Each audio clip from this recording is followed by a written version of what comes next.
നമസ്കാരം മാന്യ പ്രേക്ഷകരെ, വലിയ സ്നേഹ നമസ്കാരം. ഓരോ ദിവസവും കേട്ടുകൊണ്ടിരിക്കുന്ന വാർത്തകളൊക്കെ കേൾക്കുമ്പോൾ തല പെരുക്കുന്ന അവസ്ഥയിലേക്ക് നമ്മുടെ നാട് മാറിയിരിക്കുന്നു എന്നുള്ളതാണ് യാഥാർത്ഥ്യം. ഏകദേശം 2 വർഷത്തിന് മുമ്പ്, 2 വർഷമൊക്കെ ആയിട്ടുണ്ട്, നമ്മൾ കേട്ട ഒരു പേരായിരുന്നു നുപൂർ ശർമ്മ എന്നുള്ള ഒരു പേര്. ഈ നുപൂർ ശർമ്മ BJPയുടെ സ്പോക്ക് പേഴ്സൺ ആയിരുന്നു, BJPയുടെ വക്താവായിരുന്നു. അതായത് BJPയുടെ ചാനലുകളിൽ ചർച്ചയ്ക്കൊക്കെ പോകുന്ന ഒരു ലീഡർ ആയിരുന്നു, സ്ട്രോങ് ആയിട്ടുള്ള ഒരു ലേഡി ലീഡർ ആയിരുന്നു. പക്ഷെ ഈ നുപൂർ ശർമ്മ വിഷയം വന്ന സമയത്ത് എന്തായിരുന്നു നുപൂർ ശർമ്മയുമായി ബന്ധപ്പെട്ട് വന്ന വിഷയം? നുപൂർ ശർമ്മ പങ്കെടുത്ത ഒരു ചർച്ചയിൽ കുറെ ജിഹാദികൾ ശിവലിംഗത്തെ അപമാനിച്ചുകൊണ്ട്, അപഹസിച്ചുകൊണ്ട്, വളരെ മ്ലേച്ഛകരമായിട്ട് അവന്റെയൊക്കെ മദ്രസ കിതാബിൽ പഠിച്ചിട്ടുള്ള ആ സംസ്കാരം പുറത്തെടുത്ത സമയത്ത് ലിംഗത്തോട്, അതായത് പുരുഷ ലിംഗവുമായി താരതമ്യം ചെയ്തുകൊണ്ട് ഇത്ര കണ്ട് ജനകോടികളുടെ ആ ഒരു വലിയ ആശ്വാസ കേന്ദ്രമായിട്ടുള്ള ഭഗവാന്റെ ശിവലിംഗം എന്ന് പറയുന്ന ആ കൺസെപ്റ്റിനെ പുരുഷ ലിംഗവുമായി ചേർത്തുകൊണ്ട് പച്ചയ്ക്ക് ഈ മദ്രസ കൺസെപ്റ്റോടുകൂടി ഈ വെളിച്ചെണ്ണ ഉസ്താദുമാർ ചാനലിൽ കടന്ന് ഇളകി മറഞ്ഞ സമയത്ത് നുപൂർ ശർമ്മ അതിന് തിരിച്ചടിയായിട്ട് പറഞ്ഞു, നിങ്ങൾ ഇത്തരത്തിൽ ഞങ്ങളുടെ ഭഗവാന്റെ ഈ ശിവലിംഗ കൺസെപ്റ്റുമായി ബന്ധപ്പെട്ട് പുരുഷലിംഗവുമായിട്ട് നിങ്ങൾ താരതമ്യം ചെയ്യുമ്പോൾ ഇതേ സംസ്കാരത്തോടുകൂടി ഞങ്ങൾക്ക് പെരുമാറാനാവില്ല. പക്ഷെ 6 വയസ്സുകാരി ഐഷയെ കെട്ടി 6 വയസ്സുകാരിയുമായിട്ട് ദാമ്പത്യം ആരംഭിച്ച ഞമ്മന്റെ പടച്ചവനെ കുറിച്ച് ചെറുതായിട്ടൊരു സൂചന പുള്ളിക്കാരത്തി ചാനലിൽ കൊടുത്തു. അതോടുകൂടി എന്താ സംഭവിച്ചത്? ചാനലിൽ മദ്രസ പൊട്ടന്മാരായിട്ടുള്ള ശിവലിംഗം എന്ന് പറയുന്ന കൺസെപ്റ്റിനെ പുരുഷന്റെ ലൈംഗിക അവയവമായിട്ട് കൺസെപ്റ്റിനെ ചേർത്ത് കെട്ടിയ ഈ മദ്രസ പൊട്ടന്മാർക്ക് നന്നായിട്ട് അത് കൊണ്ടു നാഷണൽ ചാനലുകളിലാണ് വന്നത്. അതോടുകൂടി ഈ നുപൂർ ശർമ്മ എന്ന് പറയുന്ന ആ BJPയുടെ സ്പോക്ക് പേഴ്സൺ, വക്താവായിട്ടുള്ള ആ ലീഡർ, ആ സ്ത്രീയെ കൊല്ലാൻ വേണ്ടി ജിഹാദികൾ ആഹ്വാനം ചെയ്തതൊക്കെ നമ്മൾ കണ്ടു. അതിനു മുന്നോടിയായിട്ട് അവരെ കൊല്ലാൻ കിട്ടിയില്ല. അതിന് ബദലായിട്ട് ഇവരുടെ ഈ വീഡിയോ, അതല്ലെങ്കിൽ ഇവർക്ക് പിന്തുണ അറിയിച്ച ഒരു പാവം പിടിച്ച ഒരു തയ്യൽ പണിക്കാരനെ ഇസ്ലാമിക ജിഹാദികൾ കത്തിക്കൊണ്ട് മൃഗീയമായിട്ട് കുത്തിക്കൊന്ന് കൊലപ്പെടുത്തുന്ന ആ മൃഗീയതയും നമ്മൾ കണ്ടു. അത്തരത്തിൽ രാജ്യത്തുടനീളം ഈ നുപൂർ ശർമ്മയെ കൊല്ലുന്നവർക്ക് ഇനാം പ്രഖ്യാപിക്കുന്നു, ലോകത്താകമാനമുള്ള ജിഹാദികൾ ഒന്നിച്ചിറങ്ങുന്നു. അങ്ങനെ വന്ന സമയത്ത് BJP എന്ന് പറയുന്ന രാഷ്ട്രീയ പാർട്ടി അവർക്ക് മോറൽ പിന്തുണ കൊടുക്കേണ്ട സമയത്ത് അവരെ ചതിച്ചതും നമ്മൾ കണ്ടത് തന്നെയാണ്. നുപൂർ ശർമ്മയെ താൽക്കാലികമായിട്ട് മാറ്റി നിർത്തുന്നു.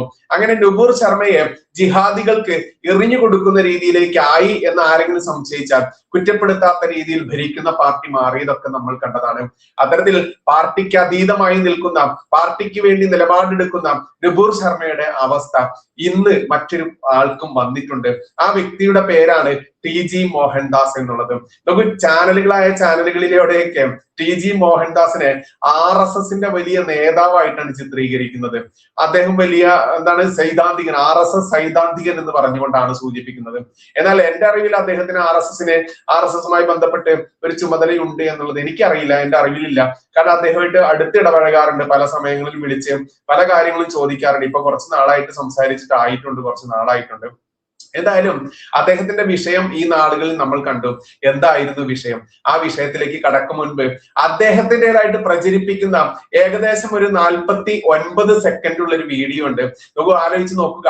ഈ 49 സെക്കൻഡ് വീഡിയോ അദ്ദേഹത്തിന്റെ പ്രചരിപ്പിക്കുന്നത് 31 മിനിറ്റുള്ള അദ്ദേഹത്തിന്റെ ചാനലിൽ അദ്ദേഹം സംപ്രേഷണം ചെയ്ത വീഡിയോ ആണ്. ആ വീഡിയോയിൽ നിന്നാണ് വെറും 49 സെക്കൻഡ് കട്ടെടുത്തുകൊണ്ട് ഇദ്ദേഹത്തെ തീവ്രവാദിയാക്കിക്കൊണ്ടും ഇദ്ദേഹത്തെ ഇസ്ലാമിക ജിഹാദികൾക്ക് എറിഞ്ഞു കൊടുത്തുകൊണ്ടും ഈ നാട്ടിലെ വലിയേട്ടൻ ചമഞ്ഞ് നടക്കുന്ന വലിയ വലിയ ഹിന്ദു സംഘടനകളും ഇവിടത്തെ ഹിന്ദുവിന്റെ അട്ടിപ്പേറാവകാശം പേറി നടക്കുന്ന ഇവിടത്തെ വലിയ രാഷ്ട്രീയ സംഘടനയും ഒക്കെ അദ്ദേഹത്തെ ജിഹാദികൾക്ക് എറിഞ്ഞു കൊടുത്തു എന്ന് നമ്മൾ അറിയേണ്ടതുണ്ട്. ഏതായാലും അദ്ദേഹത്തിന്റെ ആ 49 സെക്കൻഡ് വീഡിയോ ഒന്ന് നമ്മൾക്ക് കേൾക്കാം, അതെന്താണ് എന്നുള്ളത്. എനിക്ക് ഈ സിറ്റുവേഷൻ കയ്യിൽ കിട്ടിയാൽ ഞാൻ എന്ത് ചെയ്യും പറയാം. I will impose curfew in that area. Jantar Mantar പരിസരത്ത് ഒരു 4 സ്ക്വയർ കിലോമീറ്ററിൽ കർഫ്യൂ ഇമ്പോസ് ചെയ്യും. ജനക്കൂട്ടത്തോട് പിരിഞ്ഞു പോകാൻ മൈക്കിൽ ആവശ്യപ്പെടും. 3 തവണ ആവശ്യപ്പെടും. പിന്നെ വെടിവെക്കും. ആളുകൾ ചിതറിയോടും. കുറെ പേര് മരിക്കും, കുറെ പേര് മരിക്കില്ല, കുറെ പേർക്ക് അംഗബന്ധം സംഭവിക്കും. ഏകദേശം ഒരു 4 മണിക്കൂർ കൊണ്ട് ഈ രംഗം ശാന്തമാകും. ശവങ്ങൾ പെറുക്കി ആശുപത്രിയിൽ എത്തിക്കും. So many things will happen. Now, ശരി, ഞാനിങ്ങനെ ചെയ്യുന്നു. ഇതൊരു സൊല്യൂഷനാണ്. ക്ലീൻ അജിറ്റേഷനൊക്കെ സപ്രസ് ചെയ്യാൻ. നോക്കൂ, ഇതാണ് അദ്ദേഹത്തിന്റെ 49 സെക്കൻഡുള്ള ആ വീഡിയോ. ഇത് 31 മിനിറ്റിന് മുകളിലുള്ള വലിയൊരു വീഡിയോയിൽ നിന്ന് കട്ടെടുത്തുകൊണ്ടാണ് ഇസ്ലാമിക ജിഹാദികളടക്കം വലിയ രീതിയിൽ പ്രചരിപ്പിക്കുന്നത്. കമ്മ്യൂണിസ്റ്റ് നരഭോജികളടക്കം കൂടുതൽ പ്രചരിപ്പിക്കുന്നത്. കോൺഗ്രസ് കിട്ടാത്ത മുന്തിരി പുളിക്കുമെന്ന് പറഞ്ഞു നടന്നുകൊണ്ട് ആജീവനാന്ത പ്രധാന മണ്ടനായിക്കൊണ്ട് നടക്കുന്ന രാഹുൽ ഗണ്ഡിയുടെ ബാക്കിയുള്ളവന്മാർ പ്രചരിപ്പിക്കുന്നത്. 54 വയസ്സ് കഴിഞ്ഞാലും 55-60 വയസ്സായി കഴിഞ്ഞാലും യുവനേതാവ് എന്ന് പറഞ്ഞ് രാഹുൽ ഗണ്ഡി എന്ന് പറയുന്ന ആ കിളവനെ കെട്ടി എഴുന്നള്ളിച്ച് നടക്കുന്ന കോൺഗ്രസ് കൊങ്ങികൾ പ്രചരിപ്പിക്കുന്നത്. ഇനി ഇതിലെ യാഥാർത്ഥ്യം എന്താണ് നമുക്ക് പരിശോധിക്കേണ്ടതുണ്ട്. നോക്കൂ, ജന്തർ മന്ദിറിൽ നമ്മുടെ ഭാരതത്തിന്റെ പ്രധാനമന്ത്രി ലോക നേതാവായിട്ടുള്ള നരേന്ദ്രമോദിജിയെ അദ്ദേഹത്തിന്റെ സഞ്ചാര സ്വാതന്ത്ര്യത്തെ പോലും ഹനിച്ചുകൊണ്ട് ലോകത്താകമാനം നാണക്കേട് വിതറുന്ന രീതിയിൽ കൂറ പാർട്ടിക്കാർ, കോക്രോച്ച് എന്നാണല്ലോ പാർട്ടിയുടെ പേര്, അതിന്റെ മലയാളം കൂറ പാർട്ടി, കൂറയാണ്. അപ്പോൾ ഈ കൂറ പാർട്ടിക്കാർ രംഗത്ത് വന്ന സമയത്ത് അവരുന്നയിച്ച വിഷയം എന്തായിരുന്നു? നീറ്റ് എക്സാമിന്റെ ചോദ്യപേപ്പർ ചോർന്നതിനെതിരെ ശക്തമായിട്ടുള്ള നടപടി എടുക്കണം. നോക്കൂ, നീറ്റ് എക്സാമിന്റെ ചോദ്യപേപ്പർ ആദ്യമായിട്ടാണോ ചോരുന്നത്? അല്ലെങ്കിൽ ഈ രാജ്യത്ത് ആദ്യത്തെ BJP ഭരിക്കുന്ന ഈ ഭരണത്തിൽ മാത്രമാണോ ഇത്തരത്തിൽ ചോദ്യപേപ്പർ ചോർന്നിട്ടുള്ളത്? ഇനി നമ്മൾ മനസ്സിലാക്കേണ്ട ഏറ്റവും വലിയ രസകരമായുള്ള കാര്യം എന്താണെന്നറിയാമോ? ഈ ചോദ്യപേപ്പർ ചോർന്നത് ഏത് സംസ്ഥാനത്താണ് എന്ന് ആരെങ്കിലും കേട്ടിട്ടുണ്ടോ? ഉണ്ടോ? കേട്ടിട്ടുണ്ടെങ്കിൽ ഉണ്ട് എന്ന് പറയും. ഇല്ല, ജാർഖണ്ഡ് എന്ന് പറയുന്ന സ്ഥലത്താണ് ഈ ചോദ്യപേപ്പർ ചോർത്തിയത്. അത് ഒരു ഇസ്ലാമിക ജിഹാദി നടത്തുന്ന ഒരു കോളേജിലാണ് അത് ചോർത്തിയത്. ആ ജിഹാദികൾ അത് ചോർത്തിയിട്ട് എന്ത് ചെയ്തെന്ന് അറിയാമോ? ബീഹാർ എന്ന് പറയുന്ന ആ ഒരു സംസ്ഥാനത്ത് അത് പ്രചരിപ്പിച്ചു. ഇതിന്റെ ആസൂത്രണത്തിന്റെ വലിയ മികവ് എന്തെന്നറിയാമോ? ജാർഖണ്ഡ് എന്ന് പറയുന്ന സംസ്ഥാനം ഭരിക്കുന്നത് കോൺഗ്രസിന്റെ എന്താണ് ജാർഖണ്ഡ് മുക്തി മോർച്ച എന്ന് പറയുന്ന ഷിബു സോറന്റെ ആ പാർട്ടിയാണ്. അതായത് ഈ ഇന്ത്യ മുന്നണിയുടെ പാർട്ടിയാണ്. എന്നാൽ ബീഹാർ ഭരിക്കുന്നതോ BJPയുമാണ്. അത്തരത്തിൽ കോൺഗ്രസ് ഭരിക്കുന്ന ജാർഖണ്ഡ് എന്ന് പറയുന്ന ആ സംസ്ഥാനത്ത് നീറ്റ് എക്സാമിന്റെ ചോദ്യപേപ്പർ ചോർത്തിക്കൊണ്ട് ബീഹാർ എന്ന് പറയുന്ന ആ സംസ്ഥാനത്ത് ഇത് വിതരണം ചെയ്യുന്നു. അപ്പോഴെന്തായി? BJPയുടെ തലയിലേക്ക് വരുന്നു. എന്നാൽ ഇതിന്റെ പിന്നിൽ പ്രവർത്തിച്ചത് ആരാണ്? ഈ ജാർഖണ്ഡ് എന്ന് പറയുന്ന കോൺഗ്രസ് ഭരിക്കുന്ന, അതല്ലെങ്കിൽ ജാർഖണ്ഡ് മുക്തി മോർച്ച ഷിബു സോറന്റെ പാർട്ടി ഭരിക്കുന്ന ആ ഇന്ത്യ മുന്നണിയിലെ ആ സംസ്ഥാനമാണ്. ഇത് ആർക്കെങ്കിലും അറിയുമോ? ഇല്ല, ഒരു മാധ്യമവും നമ്മളോട് പറയില്ല. കൂട്ടിക്കൊടുപ്പ് മാമാ മലയാള മാധ്യമങ്ങൾ വിട്ടേക്കാം, നാഷണൽ മാധ്യമങ്ങൾ ഏതെങ്കിലും പറഞ്ഞോ? ഇല്ലെന്നേ.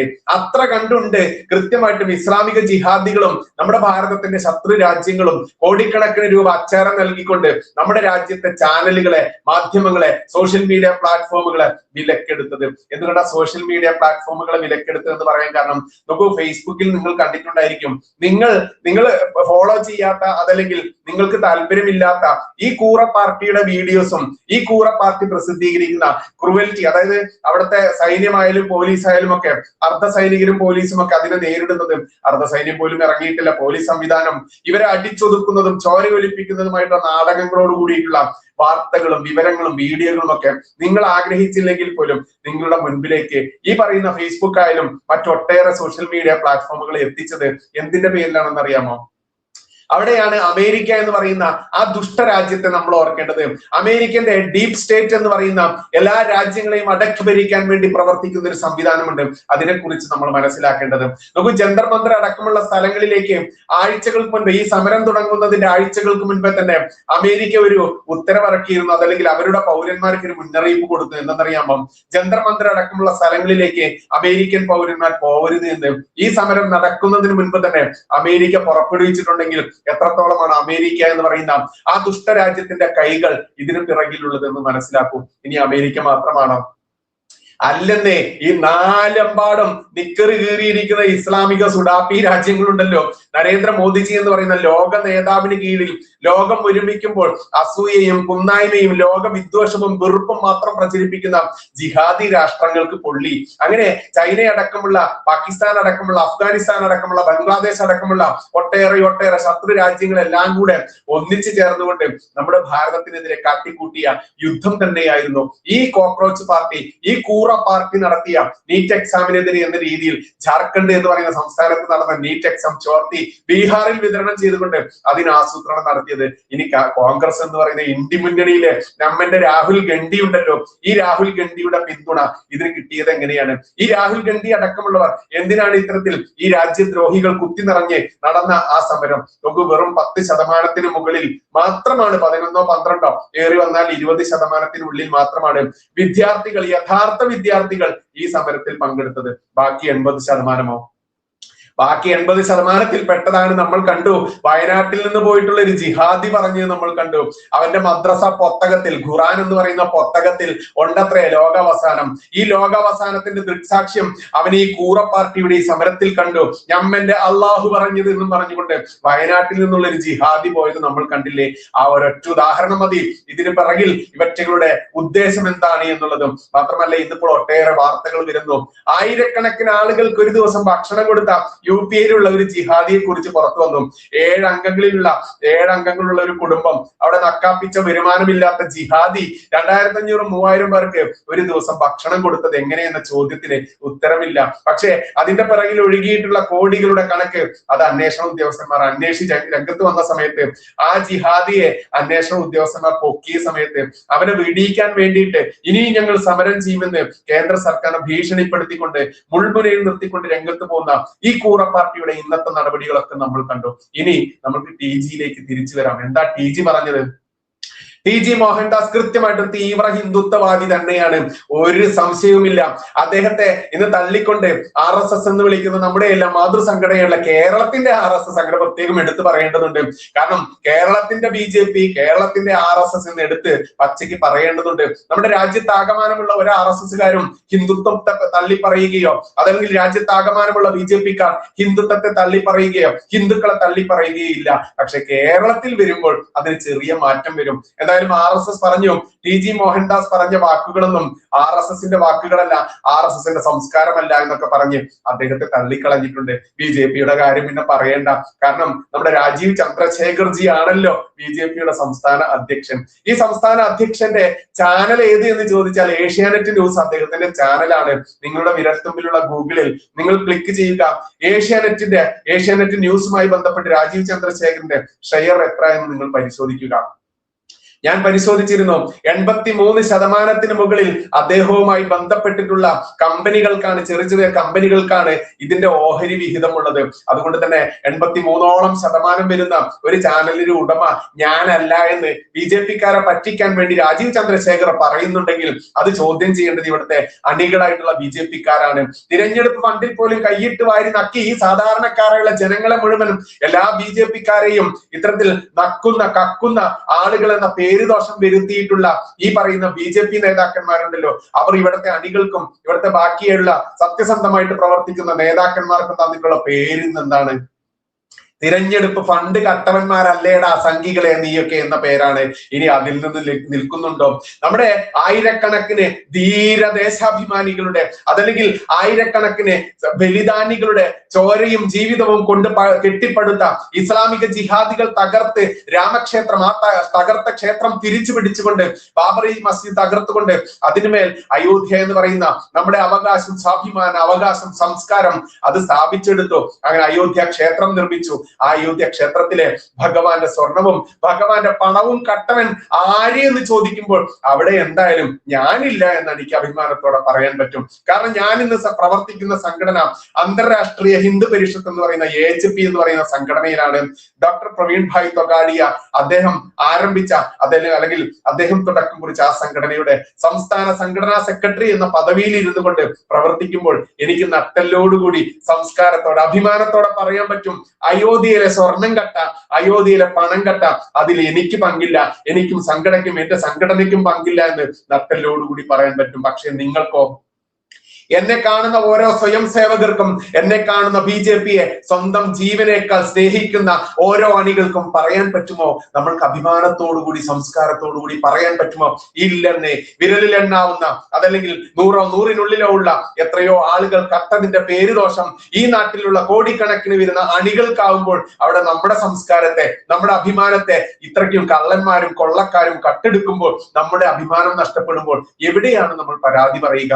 രാജീവ് ചന്ദ്രശേഖരന്റെ ഏഷ്യാനെറ്റ് ന്യൂസ് എന്ന് പറയുന്ന ആ ചാനലിൽ വരുന്ന വാർത്ത കണ്ട് ഹൃദയം പൊട്ടി, നെഞ്ചു പൊട്ടി, അതായത് ഈ നാട്ടിലെ ഹിന്ദുവിന് ഒരു നിലയും വിലയും ഇല്ലാത്ത രീതിയിൽ ഈ നാട്ടിൽ കലാപ അന്തരീക്ഷം സൃഷ്ടിക്കാൻ വേണ്ടി പച്ചയ്ക്ക് പച്ച നുണകൾ പടച്ചിറക്കിയതിന്റെ പേരിൽ ഒരു തവണ ഏഷ്യാനെറ്റ് ന്യൂസ് എന്ന് പറയുന്ന ഈ ചാനലിനും മീഡിയ വൺ എന്ന് എന്നാൽ ട്രോളുകാർ വിളിക്കുന്ന മുക്കാൽ വണ്ണിനും നിരോധനം നേരിട്ടപ്പോൾ ദിവസങ്ങൾക്കുള്ളിൽ അതല്ലെങ്കിൽ മണിക്കൂറുകൾക്കുള്ളിൽ ഈ നിരോധനം നീക്കിക്കൊടുത്തത് ആരാണ്?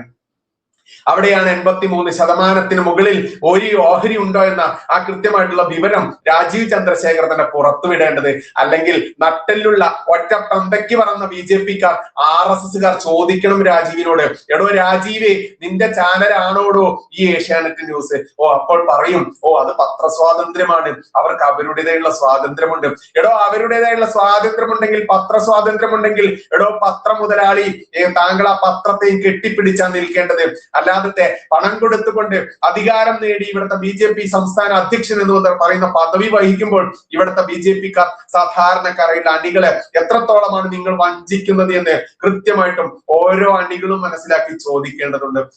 TGA ആണല്ലോ നമ്മുടെ വിഷയം. TGA പൊരിച്ച്, TGA വെട്ടിനുറുക്കി കൊല്ലാൻ വേണ്ടി ഇട്ടെറിഞ്ഞു കൊടുത്തത് ആര് എന്ന് ചോദിക്കുമ്പോൾ അവിടെ നമ്മളെല്ലാം വിശ്വസിക്കുന്ന നമ്മുടെ നാട്ടിലെ ഈ കേരളത്തിലെ RSS അദ്ദേഹത്തെ തള്ളിക്കളഞ്ഞിട്ടുണ്ടെങ്കിൽ അത് എങ്ങനെയാണ് നമ്മൾക്ക് സഹിക്കാൻ പറ്റുക എന്ന് ഓരോ RSS-ന്റെ പ്രതിനിധിയും ചിന്തിക്കേണ്ടതുണ്ട്. അന്തർരാഷ്ട്രീയ ഹിന്ദു പരിഷത്ത് എന്ന് പറയുന്ന ഡോക്ടർ പ്രവീൺ ഭായ്ജി തുടങ്ങിയ ആ സംഘടനയുടെ, പ്രവീൺ ഭായ് തൊഗാഡിയ ആരംഭിച്ച ആ സംഘടനയുടെ സംസ്ഥാന സംഘടനാ സെക്രട്ടറി എന്ന നിലയിൽ എനിക്ക് അഭിമാനത്തോടെ പറയാൻ പറ്റും, ഞാൻ ഒരിക്കലും TG മോഹൻദാസ് എന്ന് പറയുന്ന ആ തീവ്ര ഹിന്ദുത്വവാദിയെ ഒരിക്കലും തള്ളിപ്പറയില്ല. അദ്ദേഹം കൃത്യമായിട്ടും ആലോചിച്ച് പഠിച്ച് തന്നെയാണ് ആ വിഷയം അവതരിപ്പിച്ചിട്ടുള്ളത്. അതുകൊണ്ട് തന്നെ അദ്ദേഹത്തെ തള്ളിക്കളഞ്ഞവന്മാർ ആരാണ്, കള്ളന്മാർ ആരാണ്, കൊള്ളക്കാർ എന്ന് ചിന്തിക്കുന്നിടത്ത് അവർക്ക് അദ്ദേഹത്തെ കളഞ്ഞേ പറ്റുകയുള്ളൂ. കാരണം മതേതരത്വം 4 നേരം വെട്ടിവിഴുങ്ങി നടന്ന് ഇവിടത്തെ ഹിന്ദുവിനെ സംരക്ഷിക്കാൻ ഇന്നും ആവതില്ലാത്ത, അതല്ലെങ്കിൽ സോഷ്യൽ മീഡിയയിലൂടെ വെറും തള്ളി മാത്രം ജീവിക്കുന്ന ഇവിടത്തെ വലിയേട്ടന്മാരായി ചമഞ്ഞു നടക്കുന്ന ഹിന്ദു സംഘടനകളും ഇവിടത്തെ ഹിന്ദുവിന്റെ അട്ടിപ്പേറവകാശം പേറി നടക്കുന്ന ഇവിടത്തെ രാഷ്ട്രീയ സംഘടനകൾക്കും TG മോഹൻദാസിനെ തള്ളിക്കളയാൻ പറ്റിയേക്കാം. പക്ഷെ ഒരു തീവ്ര ഹിന്ദുത്വവാദി, ഇവിടത്തെ ഹിന്ദുവിന് വേണ്ടി ശബ്ദിക്കാൻ കുറച്ച് ആളുകളെ ഉള്ളൂ. ആ ആളുകളെ സംരക്ഷിക്കേണ്ടത് ഇവിടുത്തെ ഓരോ ഹിന്ദുവിന്റെയും ലക്ഷ്യം തന്നെയാണ്, ഓരോ ഹിന്ദുവിന്റെയും ഉത്തരവാദിത്തം തന്നെയാണ്. ആ ഉത്തരവാദിത്തത്തിൽ വിശ്വസിച്ചുകൊണ്ട് മുന്നോട്ട് പോകാനാണ് എനിക്കിഷ്ടം, എനിക്ക് താല്പര്യം. അതുകൊണ്ട് TG ആണ് ശരി എന്നുള്ളത് പച്ചയ്ക്ക് പറയേണ്ടതുണ്ട്. ഇനിയോ ഞമ്മന്റെ രാജീവ് ചന്ദ്രശേഖരൻ ഇന്ന് രാവിലെ ഇട്ട് ഒരു ഫേസ്ബുക്ക് പോസ്റ്റ് ഉണ്ട് കേട്ടോ. ഇത് കാണേണ്ടത് തന്നെയാണ്. ഗംഭീര ഫേസ്ബുക്ക് പോസ്റ്റാ. അതിൽ അയാളുടെ ചിത്രമൊക്കെ കൊടുത്തിട്ട് ഒരു പോസ്റ്റർ അടിച്ചിറക്കിയിട്ടുണ്ട്. ആ പോസ്റ്ററിൽ പറയുന്നത് എങ്ങനെയെന്ന് അറിയാമോ? ഗംഭീരമായിട്ടാ പറഞ്ഞിരിക്കുന്നത്. അതിൽ പറയുകയാണ്, സത്യസന്ധവും വസ്തുതാപരവുമായ റിപ്പോർട്ടിങ്ങിന് പകരം വെക്കാൻ മറ്റൊന്നില്ല. ഊഹാപോഹങ്ങളും ഭാവനാ സൃഷ്ടികളും സ്ഥിരീകരിക്കാത്ത അവകാശവാദങ്ങളും മാധ്യമ പ്രവർത്തനമല്ല. രാജീവ് ചന്ദ്രശേഖരൻ BJP സംസ്ഥാന അധ്യക്ഷൻ. ആലോചിച്ച് നോക്കും. എന്നിട്ട് അതിന്റെ മേലെ കുറച്ച് ടെക്സ്റ്റുകളും കൊടുത്തിട്ടുണ്ട്. അതും കേൾക്കേണ്ടതാണ്. എങ്ങനെയെന്ന് അറിയാമോ?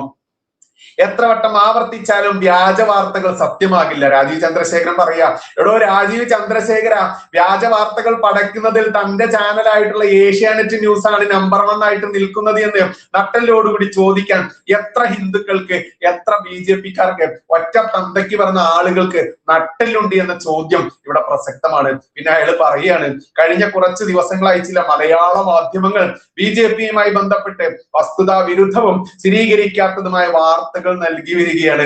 ആരാണ് നൽകുന്നത്? ഈ ഏഷ്യാനെറ്റ് ന്യൂസ് എന്ന്, എന്നാൽ വേശ്യാനെറ്റ് എന്ന പേരിൽ അറിയപ്പെടുന്ന കൂട്ടിക്കൊടുപ്പ് മാമാ മലയാള മാധ്യമത്തിൽ 1-ാം നമ്പർ ആയിട്ടുള്ള തന്റെ ചാനലാണോ താൻ പറഞ്ഞിരിക്കുന്ന കഴിഞ്ഞ കുറച്ച് ദിവസങ്ങളായി ചില മലയാള മാധ്യമങ്ങൾ BJP-യുമായി ബന്ധപ്പെട്ട് വസ്തുതാ വിരുദ്ധവും സ്ഥിരീകരിക്കാത്തതുമായ വാർത്തകൾ നൽകി വരുന്നത് എന്ന് ഇയാൾ സ്വയം ഇയാളുടെ ഈ വേശ്യാനെറ്റ് ചാനലിനെ ട്രോൾ ചെയ്തതാണോ എന്ന് പോലും സംശയമുണ്ട്. ഇനിയോ വാർത്തകളുടെ സത്യാവസ്ഥ പരിശോധിക്കുക എന്നതാണ് ഉത്തരവാദിത്തമുള്ള മാധ്യമ പ്രവർത്തനത്തിന്റെ അടിസ്ഥാനം. നിർഭാഗ്യവശാൽ ഇവിടെ അതുപോലും ഉണ്ടായില്ല. എടോ ചന്ദ്രശേഖര, രാജീവ് ചന്ദ്രശേഖര, BJP സംസ്ഥാന അധ്യക്ഷ, എടോ തന്റെ ചാനലായിട്ടുള്ള ഏഷ്യാനെറ്റ് ന്യൂസിൽ വാർത്തകളുടെ സത്യാവസ്ഥ പരിശോധിക്കാറില്ല എന്ന് താൻ സ്വയം സമ്മതിക്കുകയാണോ? നാണവും മാനവും ഉളുപ്പുമുണ്ടോ എന്ന് ഏതെങ്കിലും ഒരു BJP-കാരൻ ചോദിക്കാൻ മുതിർന്നാൽ എങ്ങനെയാണ് അദ്ദേഹത്തെ കുറ്റപ്പെടുത്താനാവുക? രാജീവ് ചന്ദ്രശേഖരന്റെ ഈ ഓഹരി 83% ഇല്ല എന്നുണ്ടെങ്കിൽ എത്രയാണ് ഉള്ളത് എന്ന് പച്ചയ്ക്ക് തുറന്നു പറഞ്ഞ് രംഗത്ത് വരാൻ നാണവും മാനവും ഉളുപ്പുമുണ്ടോ രാജീവ് ചന്ദ്രശേഖര എന്ന് ചോദിക്കാതെ എങ്ങനെയാണ് നമുക്ക് മുന്നോട്ട് പോകാനാവുക? ഇനിയോ, വാർത്ത നൽകുന്നതിന് മുൻപ് BJP മീഡിയ ടീമുമായി ബന്ധപ്പെട്ട് കാര്യങ്ങൾ ഉറപ്പുവരുത്താൻ ഒരു മാധ്യമവും തയ്യാറായിട്ടില്ല.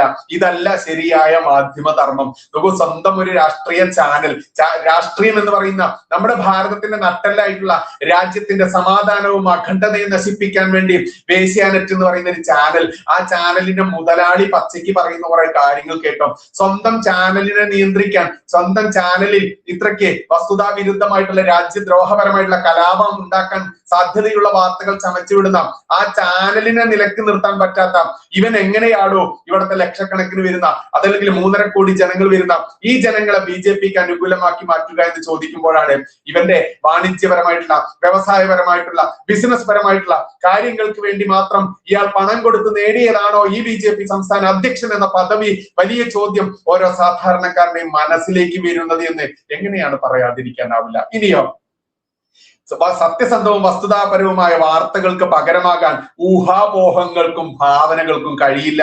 എടോ, ഇതൊക്കെ താൻ പറയേണ്ടത് തന്റെ ചാനലിൽ പ്രവർത്തിക്കുന്ന കുറെ എണ്ണമുണ്ടല്ലോ. രാവിലെ കെട്ടിയെഴുന്നള്ളി മൈക്കും എടുത്തുകൊണ്ട് രാജ്യത്തിനെതിരെ സംസാരിക്കുന്ന ഏഷ്യാനെറ്റ് ഉണ്ടല്ലോ, ആ ഏഷ്യാനെറ്റിനോട് പോയി പറയൂ എന്ന് എത്ര നട്ടലുള്ള ഒറ്റ തന്തയ്ക്ക് പറന്നവന്മാർക്ക് ചോദിക്കാനാവും എന്നുള്ളത് വലിയ ചോദ്യം തന്നെയാണ്. BJP നേതൃത്വവും പ്രവർത്തകരും എന്നും കെട്ടാണ്. ശരി, ഒറ്റക്കെട്ട് തന്നെ. ഇനിയോ, ജനങ്ങളെ സേവിക്കുന്നതിലും വികസിത കേരളം എന്ന ലക്ഷ്യം സാക്ഷാത്കരിക്കുന്നതിലുമാണ് ഞങ്ങളുടെ പൂർണ്ണ ശ്രദ്ധ. അതിന്റെ ഇടയിൽ തെരഞ്ഞെടുപ്പ് ഫണ്ടൊക്കെ ഒന്നങ്ങനെ വെട്ടിച്ചു കളയാം, എങ്ങനെയെങ്കിലും നക്കിയിട്ടായാലും വേണ്ടില്ല, എന്റെ പോക്കറ്റ് വീർപ്പിക്കണം എന്ന ചിന്തയുള്ള ആളുകളും നിങ്ങളിൽ തന്നെ ഉണ്ട് എന്ന് എങ്ങനെയാണ് ഇവിടുത്തെ സാധാരണക്കാർ സംശയിക്കാതിരിക്കുക? അത്തരത്തിൽ വാർത്തകൾ പുറത്തു വന്നപ്പോൾ സംസ്ഥാന അധ്യക്ഷനായിട്ടുള്ള ഏഷ്യാനെറ്റ് ചാനലിന്റെ മുതലാളി എന്ത് നടപടി എടുത്തടോ എന്ന് ആരും ചോദിക്കരുത്. ചോദിച്ചാൽ സംസ്ഥാന ദ്രോഹിയായി മാറും നിങ്ങൾ BJP വിരുദ്ധനായി മാറും നിങ്ങളോ CPM-ന്റെയും കമ്മ്യൂണിസ്റ്റ് പാർട്ടിയുടെയും കോൺഗ്രസ് പാർട്ടിയുടെയും ചാരന്മാരായി മാറും. പിന്നെയോ, ഓൺലൈൻ ചാനലുകാർ ചോദിച്ചു കളഞ്ഞാൽ പിന്നെ നമ്മുടെ പേരിൽ പോലും വ്യാജ പേരുമായി നടക്കുന്ന കുറെ സ്ത്രീരത്നങ്ങളുണ്ട്. അവന്മാർ പറയും, ഓ മഞ്ഞ ചാനലുകൾ കമ്മ്യൂണിസ്റ്റ് പാർട്ടിയുടെ പൈസ കൈപ്പറ്റിക്കൊണ്ട് BJP-ക്കെതിരെ നിങ്ങൾ പറഞ്ഞു കളയും. മനസ്സിലായോ? അപ്പൊ സത്യം പറഞ്ഞു കളഞ്ഞാൽ ആ സത്യത്തെ വളച്ചൊടിച്ചുകൊണ്ട് ഈ പറയുന്ന കള്ളന്മാർക്കും കൊള്ളക്കാർക്കും വേണ്ടി ഇവിടുത്തെ നേതാക്കന്മാരെയുള്ള കള്ളന്മാർക്കും കൊള്ളക്കാർക്കും കുഴലൂതി നടക്കുന്ന, അതല്ലെങ്കിൽ പലതും ചെയ്തു നടത്ത് തന്റെ സ്ഥാനം ഉറപ്പിക്കുന്ന സ്ത്രീരത്നങ്ങളായാലും ആൺപുരുഷന്മാരായാലും സ്ത്രീ ആളുകളായാലും എല്ലാം കണക്കാണ് എന്ന യാഥാർത്ഥ്യത്തിലേക്ക് ഇവിടുത്തെ സാധാരണക്കാരായിട്ടുള്ള ജനങ്ങൾ വിശ്വസിക്കുന്ന അവസ്ഥയിലേക്ക് ഈ നാട്ടിലെ BJP എന്ന് പറയുന്ന ഈ സംഘടനയെ എത്തിച്ചതിൽ 1-ാം നമ്പറുകാരനായിട്ടുള്ള രാജീവ് ചന്ദ്രശേഖരനെ ആവാതിരിക്കാനാവില്ല. ഏതായാലും നമ്മുടെ TG മോഹൻദാസ് സാറിന്റെ ആ 31 മിനിറ്റുള്ള ആ വീഡിയോ ഉണ്ടല്ലോ, അതിന്റെ ഭാഗം നിങ്ങൾ കേൾക്കേണ്ടതുണ്ട്. അതിലെ വെറും 49 സെക്കൻഡ് ഭാഗം അടർത്തിയെടുത്തുകൊണ്ട് അദ്ദേഹത്തെ ജിഹാദികൾക്ക് എറിഞ്ഞു കൊടുത്തത് ഇവിടെ നമ്മൾക്കറിയാം. തൊടുപുഴ ന്യൂമാൻസ് കോളേജിലെ ജോസഫ് മാഷ് എന്ന് പറയുന്ന ഒരു മാന്യ വ്യക്തി, അദ്ദേഹത്തിന്റെ കൈയും കാലും എതിർദിശയിൽ ഈ വെളിച്ചെണ്ണ മദ്രസ ടീം അവന്റെയൊക്കെ ആ പുസ്തകമുണ്ടല്ലോ, ആ പുസ്തകത്തിൽ പറഞ്ഞ പ്രകാരം എതിർദിശയിൽ വെട്ടിയത് എന്തിനായിരുന്നു? PT കുഞ്ഞു മുഹമ്മദ് എന്ന് പറയുന്ന ഒരു സഖാവ് മുസ്ലിം, ആ സഖാവ് മുസ്ലിം എഴുതിയ ഒരു ലേഖനം, ആ ലേഖനത്തിലെ ചില ഭാഗങ്ങൾ അദ്ദേഹത്തിന്റെ ചോദ്യ പേപ്പർ തയ്യാറാക്കിയപ്പോൾ ഉൾപ്പെടുത്തി. അതിൽ ഞമ്മന്റെ മമ്മദ് എന്ന് പറയുന്ന പേര് കടന്നു വന്നു. അതോടുകൂടി അദ്ദേഹത്തിന്റെ സ്നേഹത്തോടെ അദ്ദേഹം ശിഷ്യയായിട്ടുള്ള ഒരു പെൺകുട്ടി, ആ പെൺകുട്ടി വീട്ടിൽ പോയി ഇത് പറയുന്നു. അങ്ങനെ വർഗീയവൽക്കരിച്ച് കൊണ്ടുവന്നത് കൊണ്ട് നോക്കൂ, അയ്യപ്പനും ഫ്രാൻസിസും ജോസും അതല്ലെങ്കിൽ യേശുദാസും ഒക്കെ ചോദ്യ പേപ്പറിലായാലും പുസ്തകങ്ങളിലും മറ്റൊട്ടേറെ ലേഖനങ്ങളിലും ഒക്കെ ഉൾപ്പെട്ടാലും ഒരു ഹിന്ദുവിനും ഒരു ക്രിസ്ത്യാനിക്കും അത് വല്ലാതെ ശ്രദ്ധിക്കാറില്ല. പാഠ്യഭാഗങ്ങളായിരിക്കാം, ലേഖനങ്ങളായിരിക്കാം, അല്ലെങ്കിൽ ചരിത്രപരമായിരിക്കാം, അതല്ലെങ്കിൽ എഴുത്തുകളായിരിക്കാം, അത്തരത്തിൽ നമ്മൾ അത് ഒഴിവാക്കാറേ.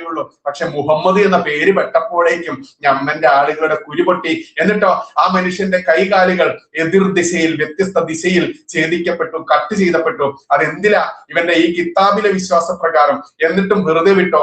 ഇല്ലെന്നേ, അദ്ദേഹത്തിന്റെ ഭാര്യ ഒരു മുഴം കയറിൽ തൂങ്ങി മരിക്കുന്ന അവസ്ഥയിലേക്ക് എത്തിച്ചു. മാത്രമാണോ, അന്നിവിടെ ഭരിച്ചിരുന്നത് കമ്മ്യൂണിസ്റ്റ് പാർട്ടി ആയിരുന്നു. അന്നിവിടെ ഭരിച്ച സമയത്ത് ആഭ്യന്തരമന്ത്രിയായിരുന്നത് കോടിയേരി ബാലകൃഷ്ണനായിരുന്നു. കോടിയേരി ബാലകൃഷ്ണന്റെ പോലീസ് ആദ്യം ചെയ്തതെന്നറിയാമോ? ഇദ്ദേഹത്തെ അറസ്റ്റ് ചെയ്ത് ഇസ്ലാമിക ജിഹാദികൾക്ക് എറിഞ്ഞു കൊടുക്കുന്ന രീതിയിൽ അദ്ദേഹത്തെ അത്ര കണ്ട് ദ്രോഹിച്ചു. അദ്ദേഹത്തിന്റെ മകനെ നിഷ്കരുണം അറസ്റ്റ് ചെയ്ത് കൊണ്ടുപോയിക്കൊണ്ട് ദ്രോഹിച്ചു. ആ കുടുംബത്തെ നിഷ്കരുണം ദ്രോഹിച്ച് തീർത്ത് കളഞ്ഞു. അതിൽ നമ്പർ 1 ആയിരുന്നു കോടിയേരി എന്ന് പറയുന്ന ആഭ്യന്തരമന്ത്രി എന്ന് കേൾക്കുമ്പോൾ നിങ്ങൾക്ക് അത്ഭുതം തോന്നാം. എന്നാൽ അതാണ് യാഥാർത്ഥ്യം. അങ്ങനെ ഈ പോലീസിനെ ഉപയോഗിച്ചുകൊണ്ട് ഈ ജോസഫ് മാഷിന്റെ കയ്യും കാലും വെട്ടുന്ന രീതിയിലേക്ക്, ഇസ്ലാമിക ജിഹാദികളെ പ്രൊമോട്ട് ചെയ്യുന്നതിലേക്ക് അദ്ദേഹത്തെ ദ്രോഹിച്ച് ഇത്തരത്തിൽ ജിഹാദികൾക്ക് ഇട്ടുകൊടുത്ത പോലെ തന്നെ ഇന്ന് TG മോഹൻദാസ് സാറിനെയും ഇട്ടുകൊടുത്തു എന്ന് ഒരു സാധാരണക്കാരായിട്ടുള്ള ഹിന്ദു ചിന്തിച്ചു കഴിഞ്ഞാൽ ഒരിക്കലും കുറ്റപ്പെടുത്താനാവില്ല.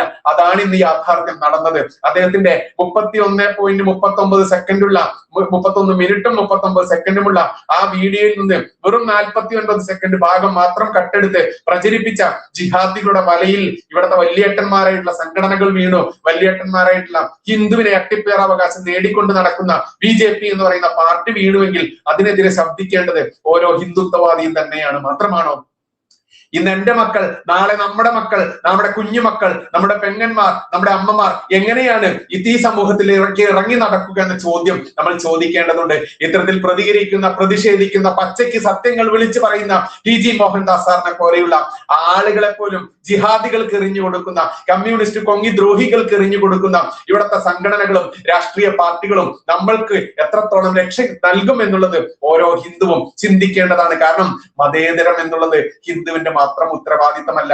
4 നേരം വെട്ടി വിഴുങ്ങി, 3 നേരം വെട്ടി വിഴുങ്ങി ഇത്തരത്തിൽ തിന്നാൻ മതേതരം എന്നുള്ളത് ഹിന്ദുവിന്റെ മാത്രം ഉത്തരവാദിത്തമല്ല, ഹിന്ദുവിന്റെ മാത്രം തലയിലുള്ള ഭാരമല്ല എന്നുള്ളത് ഉറക്കെ പറയേണ്ടതുണ്ട്. ഇനി TGയുടെ ആ 31 മിനിറ്റും 31 സെക്കൻഡുമുള്ള ആ വീഡിയോ നമ്മൾ കേൾക്കണം, കേട്ടു നോക്കാം. നമുക്ക് ഓരോന്നായി കേൾക്കാം. നമുക്ക്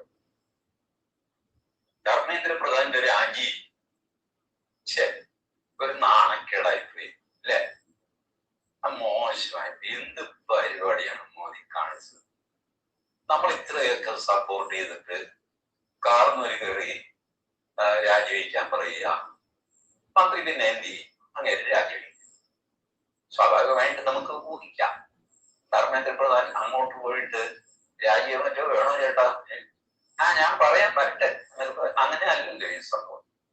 ഇവരെ കൂടിയിരുന്ന് ആലോചിച്ചിട്ട് ഈ പണ്ടാരം ഈ കേസ് തീർക്കാനായിട്ട് താൻ രാജിവെക്കണമെന്നാണ് എല്ലാവരും പറയുന്നത്. അപ്പൊ ധർമ്മേന്ദ്ര പ്രധാൻ പറയും, അല്ല എന്നാ പിന്നെ രാജിയാകാം. ശരി, പിന്നെ രാജി എഴുതുക, കൊടുക്കുക, അതൊക്കെ ഒരു ഫോർമാലിറ്റി മാത്രം. ഞാൻ പറഞ്ഞ ഒരു കാര്യം മനസ്സിൽ വയ്ക്കണേ, അമിത്ഷാ ഒരക്ഷരം വേണ്ടിയിട്ടില്ല. അമിത്ഷാ 4 ദിവസം ലോക്സഭയിൽ പോയില്ല.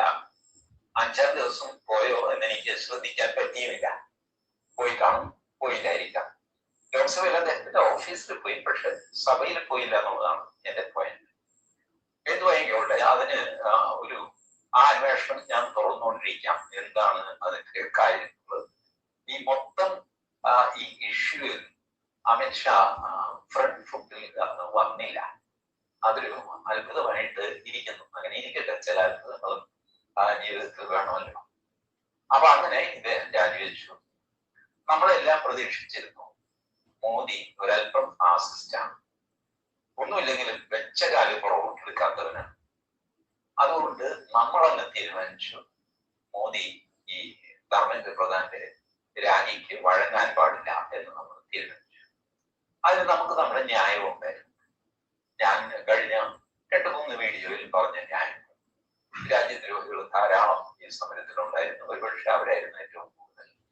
20% മാത്രമേ കഷ്ടിച്ച് വിദ്യാർത്ഥികൾ ഉണ്ടായിരുന്നുള്ളൂ. കൈകാര്യം ചെയ്യാൻ ഡൽഹി പോലീസിന് വേണ്ട സ്വാതന്ത്ര്യം കൊടുത്തില്ല. ഡൽഹി പോലീസ് ചുമ്മാ കിടന്ന് തല്ലുകൊണ്ടു. ഇന്റലിജൻസിന്റെ വലിയ വീഴ്ചയുണ്ടായി. ഇത് മുൻകൂട്ടി കാണേണ്ടതില്ലേ, ഇത്രയാൾ വരുന്ന അറിയാമായിരുന്നതല്ലേ, 10-35 ദിവസത്തെ സമരമൊക്കെ. അതിന്റെ അവസാനത്തെ 2-3 ദിവസമാണല്ലോ ഇത് ഇത്രയധികം ആൾ കൂടിയത്. അപ്പോൾ ഇഷ്ടംപോലെ സമയം ഉണ്ടായിരുന്നു, എന്നിട്ട് ഇതൊന്നും ചെയ്തില്ല. ഇതൊക്കെ ഇരിക്കുമ്പോഴും ഞാനൊന്ന് തിരിഞ്ഞ് മോദിയുടെ ഭാഗം ആലോചിച്ചു. അതിനു മുമ്പ് ഞാൻ എന്റെ ഭാഗം ഒന്ന് ആലോചിച്ചു. ഞാൻ സമരം ചെയ്ത് 2 മുഖ്യമന്ത്രിമാരെ മാറ്റിയിട്ടുണ്ട്. ഉള്ള കാര്യം നിങ്ങളോട് തുറന്നു പറഞ്ഞിട്ടുണ്ട്. ഒന്ന് EMS നമ്പൂതിരിപ്പാടായിരുന്നു. 1959 വിമോചന സമരം. അതെനിക്ക് തിരിച്ചറിവായി വരുന്നതേ ഉള്ളൂ. അമ്മയുടെ കൂടെ ഞാൻ രാവിലെ സമരം എന്നൊക്കെ പറഞ്ഞ് എന്തൊക്കെയോ ജാഗ്രത നടക്കുന്നു. എനിക്ക് കൃത്യം കാര്യമൊന്നും മനസ്സിലായില്ല. പക്ഷെ ഈ പറഞ്ഞ ഒരു സർക്കാരിനെ താഴെ ഇറക്കാനാണ് ഈ പരിപാടിക്ക്, ഒരു മന്ത്രിയെ മാറ്റാനാണ് പറഞ്ഞത്. അങ്ങനെ അച്ഛൻ വേറെ ആണ് പൊക്കോണ്ടിരുന്നത്.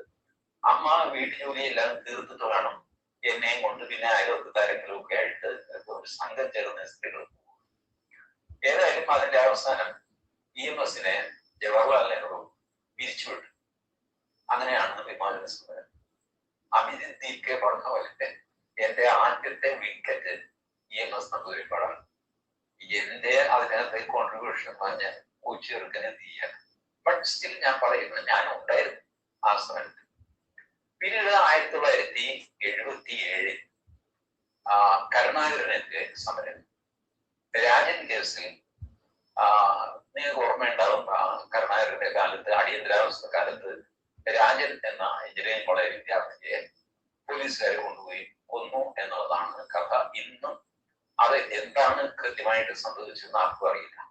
ദുരൂഹ മരണം എന്നാണ് ഇപ്പോഴും അറിയപ്പെടുന്നത്. പക്ഷെ പോലീസുകാരെ പിടിച്ചുകൊണ്ട് പോയിരുന്നു. അതിനുശേഷം എന്ത് സംഭവിച്ചു എന്ന് ഒരു തെളിവില്ല, ആരും പറയും. അങ്ങനെ ദയനീയമായ ഒരു കഥയായിരുന്നു രാജന്റെ. അപ്പൊ ആ രാജൻ കേസിൽ അടിയന്തരാവസ്ഥ കഴിഞ്ഞിട്ട് രാജന്റെ അച്ഛൻ ഈശ്വരവയരോട് കൊടുത്ത ABS കോർപ്പസ് ഹർജിയുടെ വാദം ഹൈക്കോടതിയിൽ നടക്കും. അഡ്വക്കേറ്റ് ഈശ്വരവാര്യർ അഡ്വക്കേറ്റ് ഈശ്വരവാര്യർ രാജന്റെ അച്ഛൻ, ഈശ്വരയ്യർ വക്കീൽ. ഈശ്വരയ്യരുടെ ജൂനിയർ ആയിരുന്നു നമ്മളുടെ ഇപ്പോൾ വളരെ പ്രായം ചെന്ന പ്രഗത്ഭനായ വക്കീല് അഡ്വക്കേറ്റ് രാംകുമാർ എന്ന ജൂനിയറാണ്. അദ്ദേഹത്തിന്റെ സീനിയർ ആയിരുന്നു ഈശ്വരയ്യർ. അപ്പൊ ആ കേസിൽ ജസ്റ്റിസ് സുബ്രഹ്മണ്യം കോരിയായിരുന്നു എന്നാണ് എന്റെ ഓർമ്മ. അദ്ദേഹം ഒരു കമന്റ് പറഞ്ഞു കരുണാകരനെതിരെ. അന്ന് കരുണാകരൻ ആഭ്യന്തരമന്ത്രിയായിരുന്നു. പക്ഷേ 77 കരുണാകരൻ മുഖ്യമന്ത്രി. ഈ സംഭവം നടക്കുമ്പോൾ മുഖ്യമന്ത്രി അച്യുതാനന്ദനാണ്, കരുണാകരൻ ആഭ്യന്തരമന്ത്രിയാണ്. കേസ് മുന്നോട്ട് പോയി. അടിയന്തരാവസ്ഥ കഴിഞ്ഞ് കോൺഗ്രസ് ഉത്തരേന്ത്യയിൽ കംപ്ലീറ്റ് തോറ്റുപാടി ഭരണം മാറി ജനതാ പാർട്ടി വന്നു. പക്ഷേ കേരളം, തമിഴ്നാട്, ആന്ധ്ര, കർണാടക ഇതെല്ലാം കോൺഗ്രസിന്റെ കൂടെ കുറച്ച്. തമിഴ്നാട്ടിൽ കോൺഗ്രസ് അല്ല, DMK ADMK ആരോ, ബട്ട് ബാക്കിയുള്ളത് കോൺഗ്രസിന്റെ കയ്യിൽ. അങ്ങനെ കേരളത്തിൽ കരുണാകരൻ മുഖ്യമന്ത്രിയായി. ഹൈക്കോടതിയിൽ നിന്ന് കരുണാകരന് അഡ്വൈസായ ഒരു പരാമർശം വാദത്തിനിടയ്ക്ക് പത്രവും വിധിയോ സംഗതിയോ ഒന്നുമല്ല. ആ പരാമർശത്തിന്റെ പേരിൽ കരുണാകരന്റെ രാജിവെക്കണമെന്ന് ഒരു സമരം അങ്ങോട്ട് തുടങ്ങി. അപ്പൊ അന്ന് ഞാൻ തിരുവനന്തപുരം എഞ്ചിനീയറിംഗ് കോളേജിലാണ്. രാജൻ എഞ്ചിനീയറിംഗ് വിദ്യാർത്ഥി ആയിരുന്നതാണ്. അപ്പൊ എഞ്ചിനീയറിംഗ് വിദ്യാർത്ഥികൾക്ക് ഒരു പ്രത്യേക താല്പര്യം എടുക്കണമെന്നില്ലാതെ അങ്ങനെ സെക്രട്ടേറിയറ്റിന് മുമ്പിൽ മുദ്രാവാക്യം സംഗതിയൊക്കെ നടത്തി. കോൺഗ്രസുകാരും കരുണാകരൻ മന്ത്രിസഭയിൽ തന്നെയുള്ള കോൺഗ്രസുകാരും ഒക്കെ സഹായിച്ചിട്ട് കരുണാകരനെ മാറ്റി തലസ്ഥാനത്ത് ആന്റണി വന്നു. അങ്ങനെ എന്റെ 2ാമത്തെ വിക്കറ്റ് കരുണാകരനെ. ഇതിനൊക്കെ കാലം ഒരു തിരിച്ചടിയും കാത്തുവയ്ക്കുകയില്ല.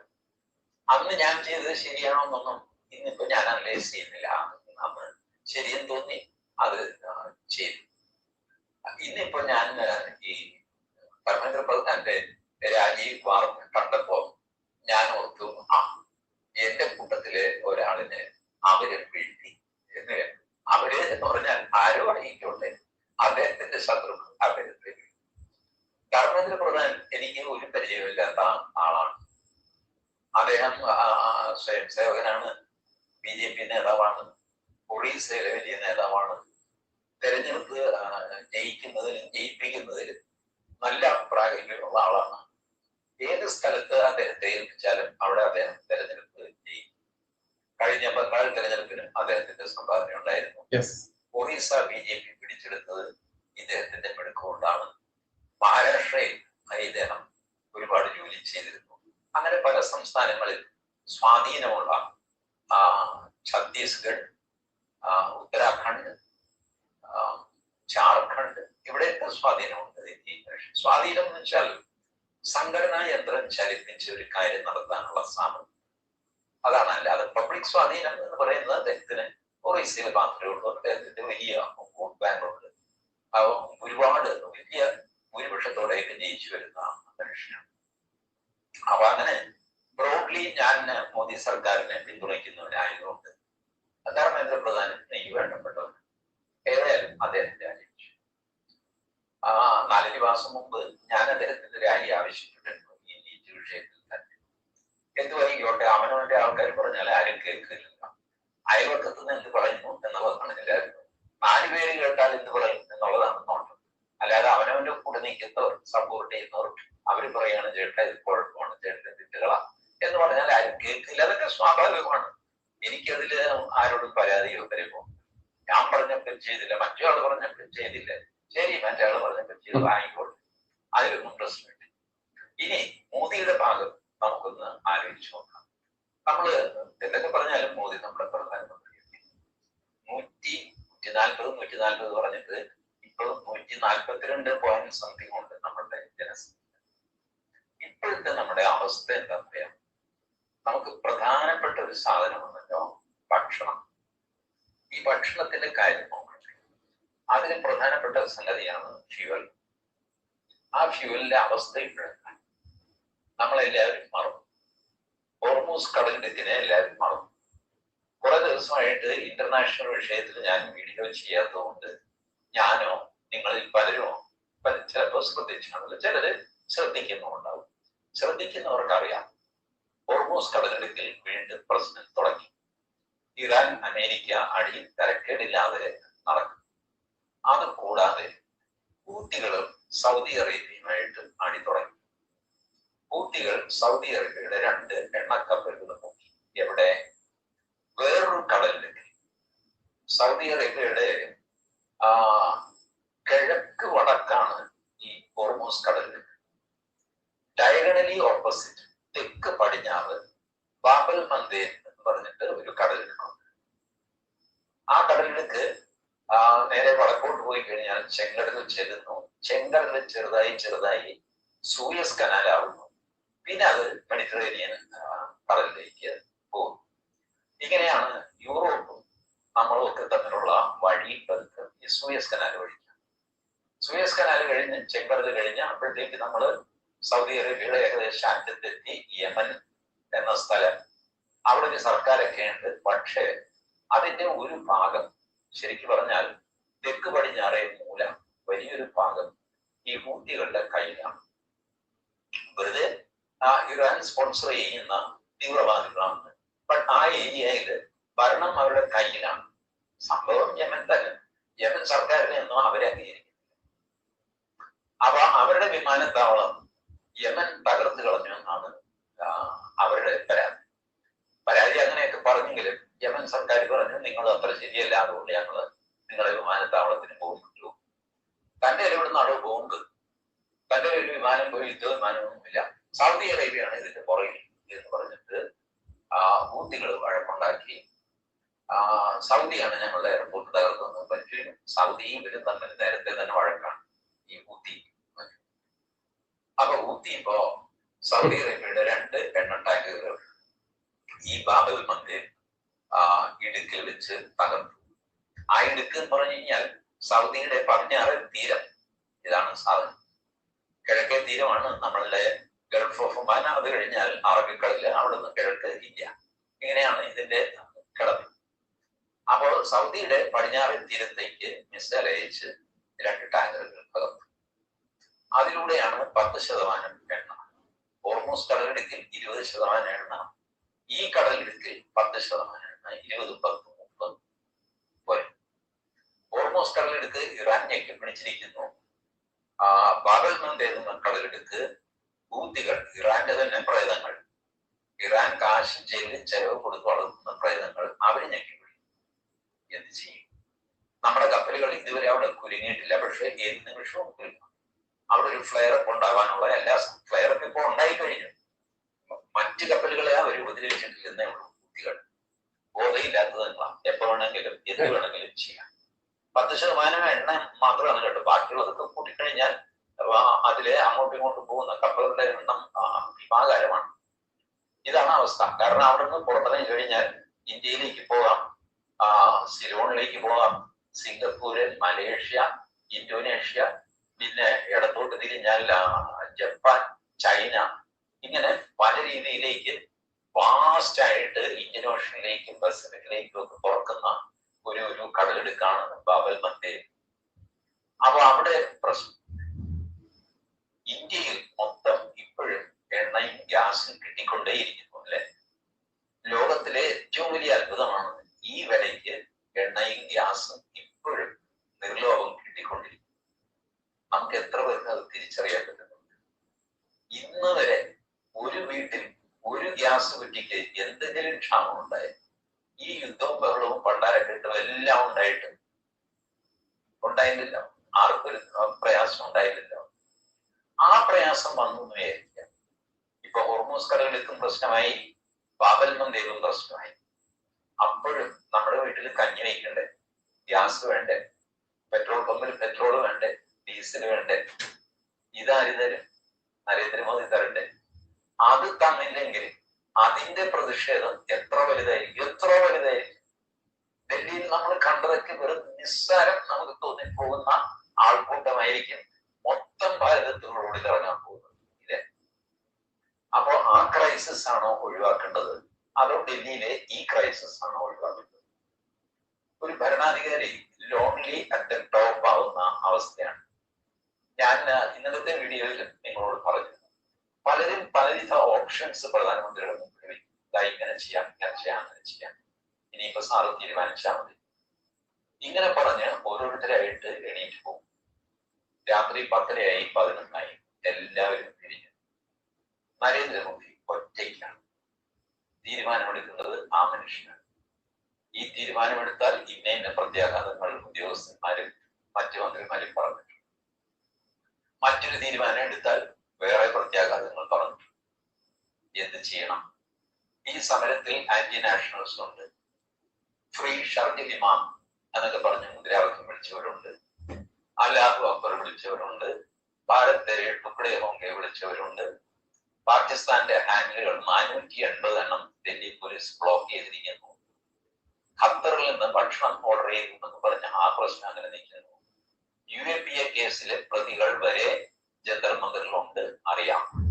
അവരെ നോട്ട് ചെയ്തിട്ടുണ്ട്, അവരുടെ ഫോട്ടോ എടുത്തിട്ടുണ്ട്, അവരുടെ ഹിസ്റ്ററി ഷീറ്റേഴ്സ് ആണ് അവരെല്ലാം. അവരുടെ ഡീറ്റെയിൽസ് ഒക്കെ കയ്യിലുണ്ട്. ലെഫ്റ്റ് ടു മൈസെൽഫ്, എനിക്ക് ഈ സിറ്റുവേഷൻ കയ്യിൽ ഞാൻ എന്ത് ചെയ്യും പറയാം. I will impose curfew in that area. Jantar Mandir പരിസരത്ത് ഒരു 4 സ്ക്വയർ കിലോമീറ്ററിൽ കർഫ്യൂ ഇമ്പോസ് ചെയ്യും. ജനക്കൂട്ടത്തോട് തിരിഞ്ഞു പോകാൻ മൈക്കിൽ ആവശ്യപ്പെടും. 3 തവണ ആവശ്യപ്പെടും. പിന്നെ വെടിവെക്കും. ആളുകൾ ചിതറിയോടും. കുറെ പേര് മരിക്കും, കുറെ പേര് മരിക്കില്ല, കുറെ പേർക്ക് അംഗഭംഗം സംഭവിക്കും. ഏകദേശം ഒരു 4 മണിക്കൂർ കൊണ്ട് ഈ രംഗം ശാന്തമാകും. ശവങ്ങൾ പിറക്കി ആശുപത്രിയിൽ എത്തിക്കും. So many things will happen. Now, ശരി, ഞാനിങ്ങനെ ചെയ്യുന്നു. ഇതൊരു സൊല്യൂഷനാണ്. ക്ലീൻ ആജിറ്റേഷനൊക്കെ സപ്രസ് ചെയ്യാൻ പറ്റും. ഇതുപോലെ നോക്കൂ, ഇതിൽ അദ്ദേഹം കൃത്യമായിട്ട് പറയുന്നുണ്ട്, ഞാനായിരുന്നെങ്കിൽ, അതായത് നരേന്ദ്രമോദിയുടെ സ്ഥാനത്ത് ഞാനായിരുന്നു ഈ വിഷയം ഫേസ് ചെയ്തിരുന്നതെങ്കിൽ ഞാൻ ചെയ്യുക ഇതാണ് എന്ന് അദ്ദേഹം കൃത്യമായിട്ട് പറയുന്നുണ്ട്. അതിൽ അദ്ദേഹം പറഞ്ഞിട്ടില്ല വെടിവെച്ച് കൊല്ലണം ഇവരെ എന്ന്. ഇവരെ ജിഹാദികൾ പ്രചരിപ്പിക്കുന്നത് എങ്ങനെയെന്ന് അറിയാമോ? TG മോഹൻദാസ് പറഞ്ഞു, ഈ ജന്തർ മന്ദിറിൽ സമരം നയിച്ച കുട്ടികളെ വെടിവെച്ച് കൊല്ലണം, എന്നിട്ട് ശവങ്ങൾ പെറുക്കി എറിയണം. എന്തൊക്കെയാണ് ഇവിടുത്തെ കമ്മ്യൂണിസ്റ്റ് കൊങ്ങി ജിഹാദി കൂട്ടങ്ങൾ പ്രചരിപ്പിക്കുന്നത്? മലയാള മാധ്യമ മാധ്യമങ്ങൾ പ്രചരിപ്പിക്കുന്നത് BJP സംസ്ഥാന അധ്യക്ഷനായുള്ള TG പറയുന്ന രാജീവ് ചന്ദ്രശേഖരന്റെ ചാനലായിട്ടുള്ള ഏഷ്യാനെറ്റ് ന്യൂസ് പ്രചരിപ്പിക്കുന്നത് ഇനി ഹിന്ദുക്കളുടെ ചാനല് ഏതാണ് ആ ചാനല്? ഞാൻ പേര് പറയുന്നില്ല. ആ ചാനലിലടക്കം പ്രചരിപ്പിക്കുന്നത് TG പറഞ്ഞു, ഇതാ കുട്ടികളെ വെടിവെച്ച് കൊല്ലണം, ഒന്ന് ശവങ്ങൾ പൊറുക്കി വലിച്ചെറിയണം, അതാക്കണം ഇതാക്കണം എന്ന്. ഹിന്ദുക്കളുടെ ചാനൽ, പാവം പിടിച്ച ഹിന്ദുവിന്റെ പണം പിരിച്ചുകൊണ്ട് ആ പണം കൊണ്ട് കെട്ടിപ്പടുത്ത് അതിൽ സുഖലോലിതമായിട്ട് ജീവിക്കുന്ന, സുഖ സൗകര്യങ്ങളോടെ അടിച്ചു മാറ്റിയും കട്ടെടുത്തും മുക്കിയും വൃത്തികേട് കാണിച്ചും ജീവിക്കുന്ന ഹിന്ദുവിന്റെ ചാനലിലും ഇതാണ് TG യെ കുറിച്ച് പറഞ്ഞത്. ബാക്കി കൂടെ കേൾക്കണം. 31 മിനിറ്റുള്ള അദ്ദേഹത്തിന്റെ വീഡിയോയിൽ നിന്ന് വെറും 39 സെക്കൻഡ് അടർത്തിയെടുത്തുകൊണ്ട് അദ്ദേഹത്തെ ജിഹാദികൾക്കും കമ്മ്യൂണിസ്റ്റ് കോൺഗ്രസ് ക്രിമിനലുകൾക്കും എറിഞ്ഞു കൊടുത്ത ഇവിടുത്തെ എല്ലാവന്മാരെയും ഒറ്റ തന്തയ്ക്ക് പറന്നവനാണോടാ നീയൊക്കെ, നാണമുണ്ടോ, സംസ്കാരമുണ്ടോ, മാനമുണ്ടോ, അഭിമാനമുണ്ടോ എന്ന് ഓരോ ഹിന്ദുവും ചോദിക്കണം. ബാക്കി കൂടെ കേൾക്കാം നമുക്ക്. സപ്രസ് ചെയ്ത ആളാണ് നമ്മുടെ പ്രധാനമന്ത്രി. ഗുജറാത്ത് കലാപം ഓർത്ത് നോക്കുക. ഗുജറാത്തിലെ 14 ജില്ലകളിലായിരുന്നു അന്ന് കലാപം. ഡൽഹിയിലെ പോലെ ഈ 1.5 സ്ക്വയർ കിലോമീറ്ററിലെ കലാപമായിരുന്നില്ല, ബഹളമായിരുന്നില്ല. 14 ജില്ലകൾ ഗുജറാത്തിലെ. All were riot affected. Who handled that? ഒരു അഡ്മിനിസ്ട്രേറ്റീവ് പരിചയവും ഇല്ലാത്ത നരേന്ദ്രമോദി എന്ന മുഖ്യമന്ത്രിയാണ് അത് ഹാൻഡിൽ ചെയ്യുന്നത്. അന്ന് പ്രധാനമന്ത്രിയായിരുന്ന അടൽജി പോലും ഒരവസരത്തിൽ മോദിയെ കൈയൊഴിഞ്ഞു. ഞാനിനി എങ്ങനെ ലോകത്തിന്റെ മുഖത്ത് നോക്കും എന്ന് അടൽജി ചോദിച്ചു. മോദിയുടെ നെഞ്ചിൽ കീറിപ്പോയ ഒരു ചോദ്യമായിരുന്നു. കാരണം ആ ചോദ്യം ചെന്ന് തറച്ചത് നരേന്ദ്രമോദിയുടെ നെഞ്ചത്താണ്. അടൽജി അത് ചെയ്തു. അടൽജിയുടെ ആ അവസ്ഥ അങ്ങനെയായിരുന്നു എന്ന് വയ്ക്കുക. പക്ഷെ ഇതൊക്കെ സഹിച്ചവനാണ്. എന്നിട്ട് നിന്ന് ഓരോ സ്ഥലത്തായിട്ട് ക്രമസമാധാനം പുനഃസ്ഥാപിച്ച് ഈ മധ്യപ്രദേശ്, രാജസ്ഥാനൊക്കെയാണ് കോൺഗ്രസ് ഭരിക്കുന്നത്. മഹാഭാവികൾ 10 പോലീസുകാരെ അയച്ചു കൊടുക്കാൻ പറഞ്ഞിട്ട് കൊടുത്തില്ല. ഒരു മനുഷ്യനെ അയച്ചു കൊടുത്തില്ല. അത്രയധികം ഒറ്റപ്പെട്ടു പോയി. അന്ന് ആഭ്യന്തരമന്ത്രിയായിരുന്ന അദ്വാനി മോദിയുടെ കൂടെ ശക്തനായിട്ട് നിന്നു. പിൽക്കാലത്ത് മോദിക്ക് അദ്വാനിയെ എതിർക്കേണ്ടി വന്നു. അത് വേറൊരു കഥ. എന്തുവായിക്കോട്ടെ, പൊളിറ്റിക്സ് മാറി വരികയാണ്. ഏതായാലും ഈ പറഞ്ഞ കലാപം, അടിപിടി, ബോംബേറ്, ഇതൊക്കെ കണ്ടവനാണ് അല്ലെ? കണ്ടവനാണ്, അനുഭവിച്ചവനാണ്, ഒറ്റയ്ക്കായി പോയവനാണ്, എന്നിട്ടും നേരിട്ടവനാണ്. അമിത്ഷായോ ജയിലിൽ പോയ ആളാണ്. ജയിലിൽ കിടന്നു അമിത്ഷാ ഈ ഗുജറാത്ത് കലാപത്തിൽ തുടർന്നു. എന്താ ഫേക്ക് എൻകൗണ്ടർ തേങ്ങാന്നൊക്കെ പറഞ്ഞിട്ട് അമിത്ഷായെ ജയിലിൽ കിട്ടും. പിന്നെ ജയിലിൽ നിന്ന് നാട് കടത്തി. ഗുജറാത്തിൽ കാല് വിട്ടരുതെന്ന് പറഞ്ഞു. 3 വർഷം മറ്റേ ഗുജറാത്തിൽ കയറി പോകരുതെന്ന് പറഞ്ഞു. കയറിയില്ല Amit Shah. What sort of an experience ഈ രണ്ടുപേരും. ഈ ബഹളം, കോടതി കേസ്.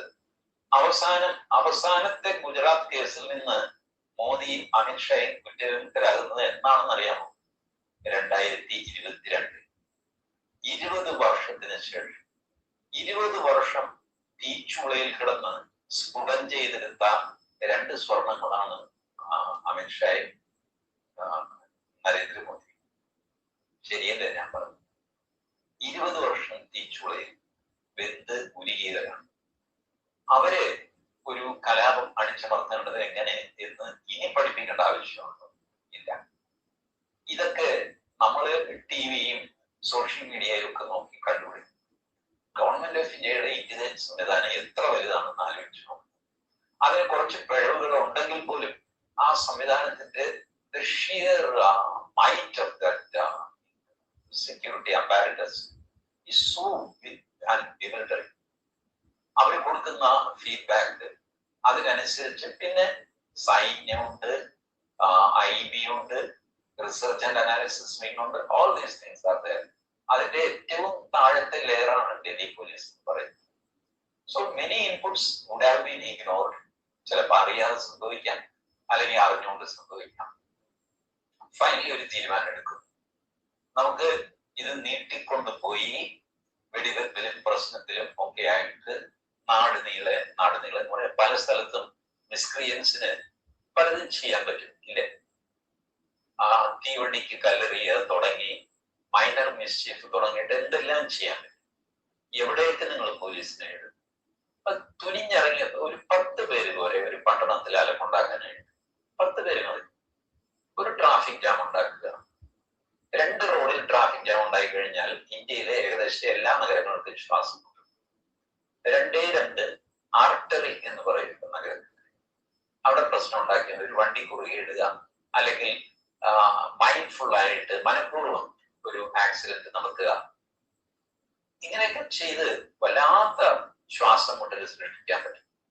ബട്ട് ഇവരുടെ പ്ലാൻ ഞാൻ അറിഞ്ഞെടുത്തോളം ഈ പറഞ്ഞ CJPയും അവരുടെ കൂടെ ഉണ്ടായിരുന്ന ക്രിമിനൽസ് കൂടിയതിന്റെ ഒക്കെ പ്ലാൻ ഇതല്ല. അട്ടിമറിയും സംഗതിയൊക്കെ നടത്തി കഴിഞ്ഞാൽ ജനങ്ങൾ എതിരാകും എന്ന് അവർക്കറിയാം. പഴയ പോലെ അല്ല. അട്ടിമറി നടത്തിയെന്ന് പറഞ്ഞു കഴിഞ്ഞാൽ പിന്നെ ജനം തെരുവിൽ ഇറങ്ങിയിട്ട് ഇവന്മാരെ ഓരോരുത്തരെ എടുത്തിട്ടാക്കി. അതിന് പകരം ഇവര് പ്ലാൻ ചെയ്തിരുന്നത് ഈ എട്ടും പൊട്ടും തിരിയാത്ത ചെറുപ്പക്കാരികളും ഉണ്ടല്ല, കയറി പറയുന്നവർ, ബഹളം വയ്ക്കുന്നവർ, വോക്ക്. ബേസിക്കലി ഈ വോക്കിന് ആത്മഹത്യ ചെയ്യാനും മടിയോ പേടിയോ ഒന്നുമില്ല. അതാണ് വോക്ക് തലയിൽ കയറിയാറുള്ള ഈ അറുവല തുള്ളുന്ന പോലെയാണ്. പിന്നെ എന്ത് ഹീനകൃത്യം ചെയ്യുന്നത് ഇവരെ ആത്മഹത്യ ചെയ്യിക്കാൻ വളരെ എളുപ്പമാണ്. സെൽഫ് ഇമലേഷൻ, തലയിൽ മണ്ണയോ പെട്രോളോ ഒഴിച്ചിട്ട് തീ കൊടുക്കുക. ഒരു 10 ചെറുപ്പക്കാര് 10 പട്ടണങ്ങളിൽ മാതൃകാപരമായിട്ട് എല്ലാവരും കാണുക. തലയിൽ മണ്ണെണ്ണ ഒഴിച്ചോ പെട്രോൾ ഒഴിച്ചോ തീ കൊളുത്തി നയിക്കുക. See, there are methods. ഇത് ഹാൻഡിൽ ചെയ്യാനും മെത്തേഡ്സ് ഉണ്ട്. You cannot blackmail an administration by this type of techniques. Only thing, ഇത് വേണോ വേണ്ടയോ എന്നുള്ള തീരുമാനമാണ് എടുക്കുന്നത്. അല്ലാതെ ഇത് ആരെങ്കിലും ഇങ്ങനെ ചെയ്തു കഴിഞ്ഞാൽ തോറ്റു കൊടുക്കണമെന്നാണോ? ഒന്നുമല്ല. തോൽക്കാതെ ഇത് ചെയ്യാം, അതിനൊരു വില കൊടുക്കേണ്ടി വരും. തോറ്റിട്ടും ഇത് ഇല്ലാതെയാക്കാം, അതിനൊരു വില കൊടുക്കേണ്ടി വരും. ഇതിലേത് വിലയാണ് ഇപ്പൊ കൂടുതൽ? ഡെഫിനറ്റ്ലി ഒരു രാഷ്ട്രം ചെയ്യേണ്ടത് ഇതിനെ അടിച്ചമർത്തുക എന്നുള്ളതാണ്. തീർച്ചയായിട്ടും ഞാൻ യോജിക്കുന്നത്, ഞാനാണെങ്കിൽ ചെയ്യുന്നത് അതായിരിക്കും. കാരണം രാഷ്ട്രത്തിനാണല്ലോ ഏറ്റവും അധികം വെയിറ്റ്. ബട്ട് ഇപ്പോഴത്തെ അവസ്ഥയിൽ ഈ കച്ചറകളുമായിട്ട് മല്ലിട്ട് സമയം കളയണോ, അതോ അതെന്താന്ന് വെച്ചാൽ എന്താ അവർക്ക് വേണ്ടേ? ഒരു രാജി അവൻ കൊടുത്തേക്ക് തീരട്ടെ. ആ രാജി കൊടുത്തു, ഇത് നിങ്ങൾ തിരിഞ്ഞുപിടി. ഇനിയിപ്പോ എന്താ? കേസ് പിൻവലിക്കണം, വലിയ പ്രയാസം. പിൻവലിക്കണം എന്നൊക്കെ വാക്കൊക്കെ കൊടുത്തിട്ടുണ്ട്, വലിയ പ്രയാസം. ക്രിമിനൽ കേസുകൾ പിൻവലിക്കാനായിട്ട് കോടതിയിലെ സാങ്ഷൻ വേണം. 110 പബ്ലിക് ഇൻവെസ്റ്റിഗേഷൻ ഇന്ന് തന്നെ ട്വിറ്ററിൽ അനൗൺസ് ചെയ്ത ആൾക്കാരുണ്ട്. യുവമാർക്കെതിരെയുള്ള കേസ് പിൻവലിക്കാൻ സർക്കാർ ആലോചിച്ചാൽ ഞങ്ങള് സുപ്രീം കോടതി പറഞ്ഞിട്ടുള്ളത് പോലെ പൊളിറ്റിക്കൽ ഇക്വേഷൻ വെച്ചിട്ട് കേസ് പിൻവലിക്കാൻ പാടില്ല. കേസ് നിങ്ങൾക്ക് പിൻവലിക്കാം സർക്കാർ, പക്ഷെ അതിന് മറ്റു കാരണങ്ങൾ വേണം. അല്ലാതെ ഞങ്ങൾ തമ്മിൽ പൊളിറ്റിക്കലി അങ്ങ് തീർത്തു എന്ന് പറഞ്ഞാൽ അങ്ങനെ ഇപ്പൊ തീർത്താന്ന് പറയും കോടതി. അതാണ് പൊളിറ്റിക്കൽ കേസുകളുടെ ഒരു പ്രത്യേകത. അപ്പൊ അത് പബ്ലിക് ഇൻവെസ്റ്റിഗേഷനിൽ ചലഞ്ച് ചെയ്യപ്പെടും, അവിടെ കിടക്കും.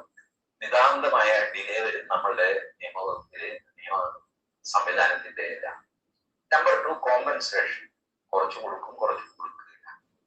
ഇത് കോമ്പൻസേഷൻ എന്നൊക്കെ പറഞ്ഞു കഴിഞ്ഞാൽ ഈ ഒരാള് നീറ്റ് പരീക്ഷയുടെ പ്രശ്നം കൊണ്ടാണ് ആത്മഹത്യ ചെയ്തതെന്ന് എങ്ങനെ തെളിയിക്കും? ഒരു ചെറുപ്പക്കാരനാണ് ആത്മഹത്യ ചെയ്തതാണ്. നീറ്റ് പരീക്ഷ കഴിഞ്ഞ ഉടനെയാണ് ചെയ്തത്. പക്ഷെ സംഭവം പ്രേമനൈരാശ്യമായിരുന്നു, അല്ലെങ്കിൽ മറ്റേതെങ്കിലും നാണക്കേട് സംഭവിച്ചിരുന്നു, വേറെ ഒരു കേസിൽ പെട്ടിരുന്നു, അത് വീട്ടിലറിഞ്ഞു, അച്ഛൻ വഴക്ക് പറഞ്ഞു, അതിന്റെ മനോവിഷമത്തിലാണ്. എസ്റ്റാബ്ലിഷ് ചെയ്യാൻ വളരെ പ്രയാസമാണ്, വെരി ഡിഫിക്കൽട്ട്. അതുകൊണ്ടാണ് സർക്കാർ ബുദ്ധിപൂർവ്വം അതിൽ പറഞ്ഞിരിക്കുന്നത്, ചട്ടപ്രകാരമുള്ള കാര്യങ്ങൾ പരിശോധിച്ചതിന് ശേഷം യുക്തമായ നഷ്ടപരിഹാരം കൊടുക്കും. ഇതാണ് ബുദ്ധിയുള്ള സർക്കാർ ഡ്രാഫ്റ്റ് ചെയ്ത് കൊടുത്തിരിക്കുന്നത്. എന്തുവൈകട്ടെ, ആ പ്രശ്നം തീർന്നു. ഇതിനകത്ത് മോദി പരാജയപ്പെട്ടു എന്നുള്ളൊരു നരേറ്റീവ് ഇന്ന് കൊടുക്കുന്നത്. No, he has not failed. He has നമ്മൾ സ്ട്രാറ്റജിക്കലി ചിലപ്പോൾ പിൻവാങ്ങുന്നു. ഒരു യുദ്ധത്തിൽ പോലും അത് ചെയ്യാറുണ്ട്, സ്ട്രാറ്റജിക് ആയിട്ടുള്ള പിന്മാറ്റം. കാരണം രാഷ്ട്രഹിതത്തിന് ഏറ്റവും നല്ലത് ഏതാണ്? ഇപ്പോൾ ഞാൻ വെച്ച കാല് പുറകോട്ടെടുക്കുന്നില്ല എന്നുള്ള വാശിയാണോ, അതോ തൽക്കാല കാല് പുറകിലെടുത്തിട്ട് ഒരടി പിന്നോട്ട്, രണ്ടടി മുന്നോട്ട്, ഇങ്ങനെ പോകുന്ന മോദി ഇങ്ങനെ തീരുമാനിച്ചു, കാലം പുറകോട്ട് വയ്ക്കാൻ തീരുമാനിച്ചു. പേഴ്സണലി ഞാൻ അതിനെ അഗൻസ്റ്റാണ്. ഞാനായിരുന്നെങ്കിൽ വയ്ക്കില്ലായിരുന്നു. കാരണം ഞാൻ ഇപ്പുറത്ത് കൺവിൻസ്ഡാണ്, മറ്റേ ആർഗ്യുമെന്റിൽ കൺവിൻസ്ഡാണ്. ഇന്നലെ ഞാൻ പറഞ്ഞല്ലോ, കീഴടങ്ങണോ കീഴടക്കണോ എന്ന് ചോദിച്ചാൽ കീഴടക്കണം എന്ന് വാദിക്കുന്ന കൂട്ടത്തിലാണ് ഞാൻ. പക്ഷെ കീഴടങ്ങുന്നതാണ് നല്ലത് എന്ന് വാദിക്കുന്നവരെ സീരിയസ് ആയിട്ട് ബഹുമാനിക്കുകയും അവരുടെ പ്രയാസം മനസ്സിലാക്കുകയും ചെയ്യുന്നതിനുമാണ്. ഞാൻ മോദി ചെയ്തത് ശരിയായില്ല എന്ന് പറയുമ്പോൾ മോദിക്ക് അതല്ലാതെ ചെയ്യാൻ പറ്റുമായിരുന്നില്ല എന്ന് കൂടെ പറയും. അതാണല്ലോ ജനാധിപത്യ മര്യാദ. ഒരു ഭരണാധികാരിയെ നമുക്ക് വിമർശിക്കാൻ എത്ര കാരണങ്ങളുണ്ടാവും പറയാം, എത്ര കാരണങ്ങൾ, ഒരുപാട് കാരണം. രാവിലെ എണീറ്റ് പത്രം എടുത്തു കഴിഞ്ഞാൽ കുറഞ്ഞ 110 വാർത്ത നമുക്ക് കിട്ടും. അതെല്ലാം മോദിക്കെതിരെ ഉപയോഗിക്കാം. പിന്നെ നമ്മളെല്ലാം ശരിക്കൊക്കെ വല്ലാതെ തോന്നും. കൊച്ചു പിള്ളേര് കയറിട്ട് തെറി പറയുക, വെടിവെച്ച് കൊല്ലണമെന്ന് പറയുക, അത് ഇത്. പക്ഷെ ഹിമാലയം പോലെ നിൽക്കുന്ന ഒരു പ്രധാനമന്ത്രിയെ സംബന്ധിച്ചിടത്തോളം ഇതൊന്നും ഒരു കൊതുക് പറക്കുന്ന അതിന്റെ ഒരു മൂള കേൾക്കുമ്പോൾ അസ്വാരസ്യം ഉണ്ടല്ല, അതുപോലും അദ്ദേഹത്തിന് ഉണ്ടാവുന്നില്ല എന്നുള്ളതാണ് യാഥാർത്ഥ്യം. അതാണ് ബോൾഡായിട്ട് അദ്ദേഹം ഇൻസ്റ്റഗ്രാമിൽ കയറി വന്നത്. ഒരു പ്രധാനമന്ത്രിയും ഇൻസ്റ്റഗ്രാം വഴി കമ്മ്യൂണിക്കേറ്റ് ചെയ്തിട്ടില്ല. ഒരുപക്ഷെ ലോകത്ത് ആദ്യമായിട്ടാണ് ഇൻസ്റ്റഗ്രാം വഴി ഒരു പ്രധാനമന്ത്രി യൂത്തുമായിട്ട് സംസാരിക്കുന്നത്. Look at his boldness. ആ ഇൻസ്റ്റഗ്രാം റീലിന് താഴെ എന്തെല്ലാം ആൾക്കാർക്ക് എഴുതാൻ പറ്റും. കുറെ അധികം പേര് എഴുതിയിട്ടുമുണ്ട്, ഇല്ലെന്നല്ല. But bold and okay, you want to write some nonsense, please write it. What is that? And he went through all the comments. അതുകൊണ്ടാണ് പിന്നീട് താങ്ക്സ് പറഞ്ഞ വീഡിയോ. എനിക്കൊരു പെൺകുട്ടിയുടെ കമന്റ് വളരെ ഇഷ്ടപ്പെട്ടു. ആ പെൺകുട്ടി ഒരു 15 വയസ്സുണ്ടാവും. ആ പെൺകുട്ടി പറഞ്ഞു, സാർ മൊബൈൽ ഇങ്ങനെയല്ല പിടിക്കേണ്ടത്, ഇത്ര അടുത്ത് വരരുത്, ഇത്ര അടുത്ത് വരെ വന്നു കഴിഞ്ഞാൽ സാറിന്റെ മൂക്ക് വളരെ വലുതായിട്ട് കാണും, അതുകൊണ്ട് കുറച്ച് പുറകോട്ട് നിന്നിട്ട് എന്നിട്ട് വേണം ആ മൊബൈല് പിടിച്ചിട്ട് ഞാൻ ചെയ്ത പോലെ. എന്നിട്ട് ആ കുട്ടിയെ ഒന്ന് പുറകോട്ട് നിന്നിട്ടായി നല്ല റീലാക്കി.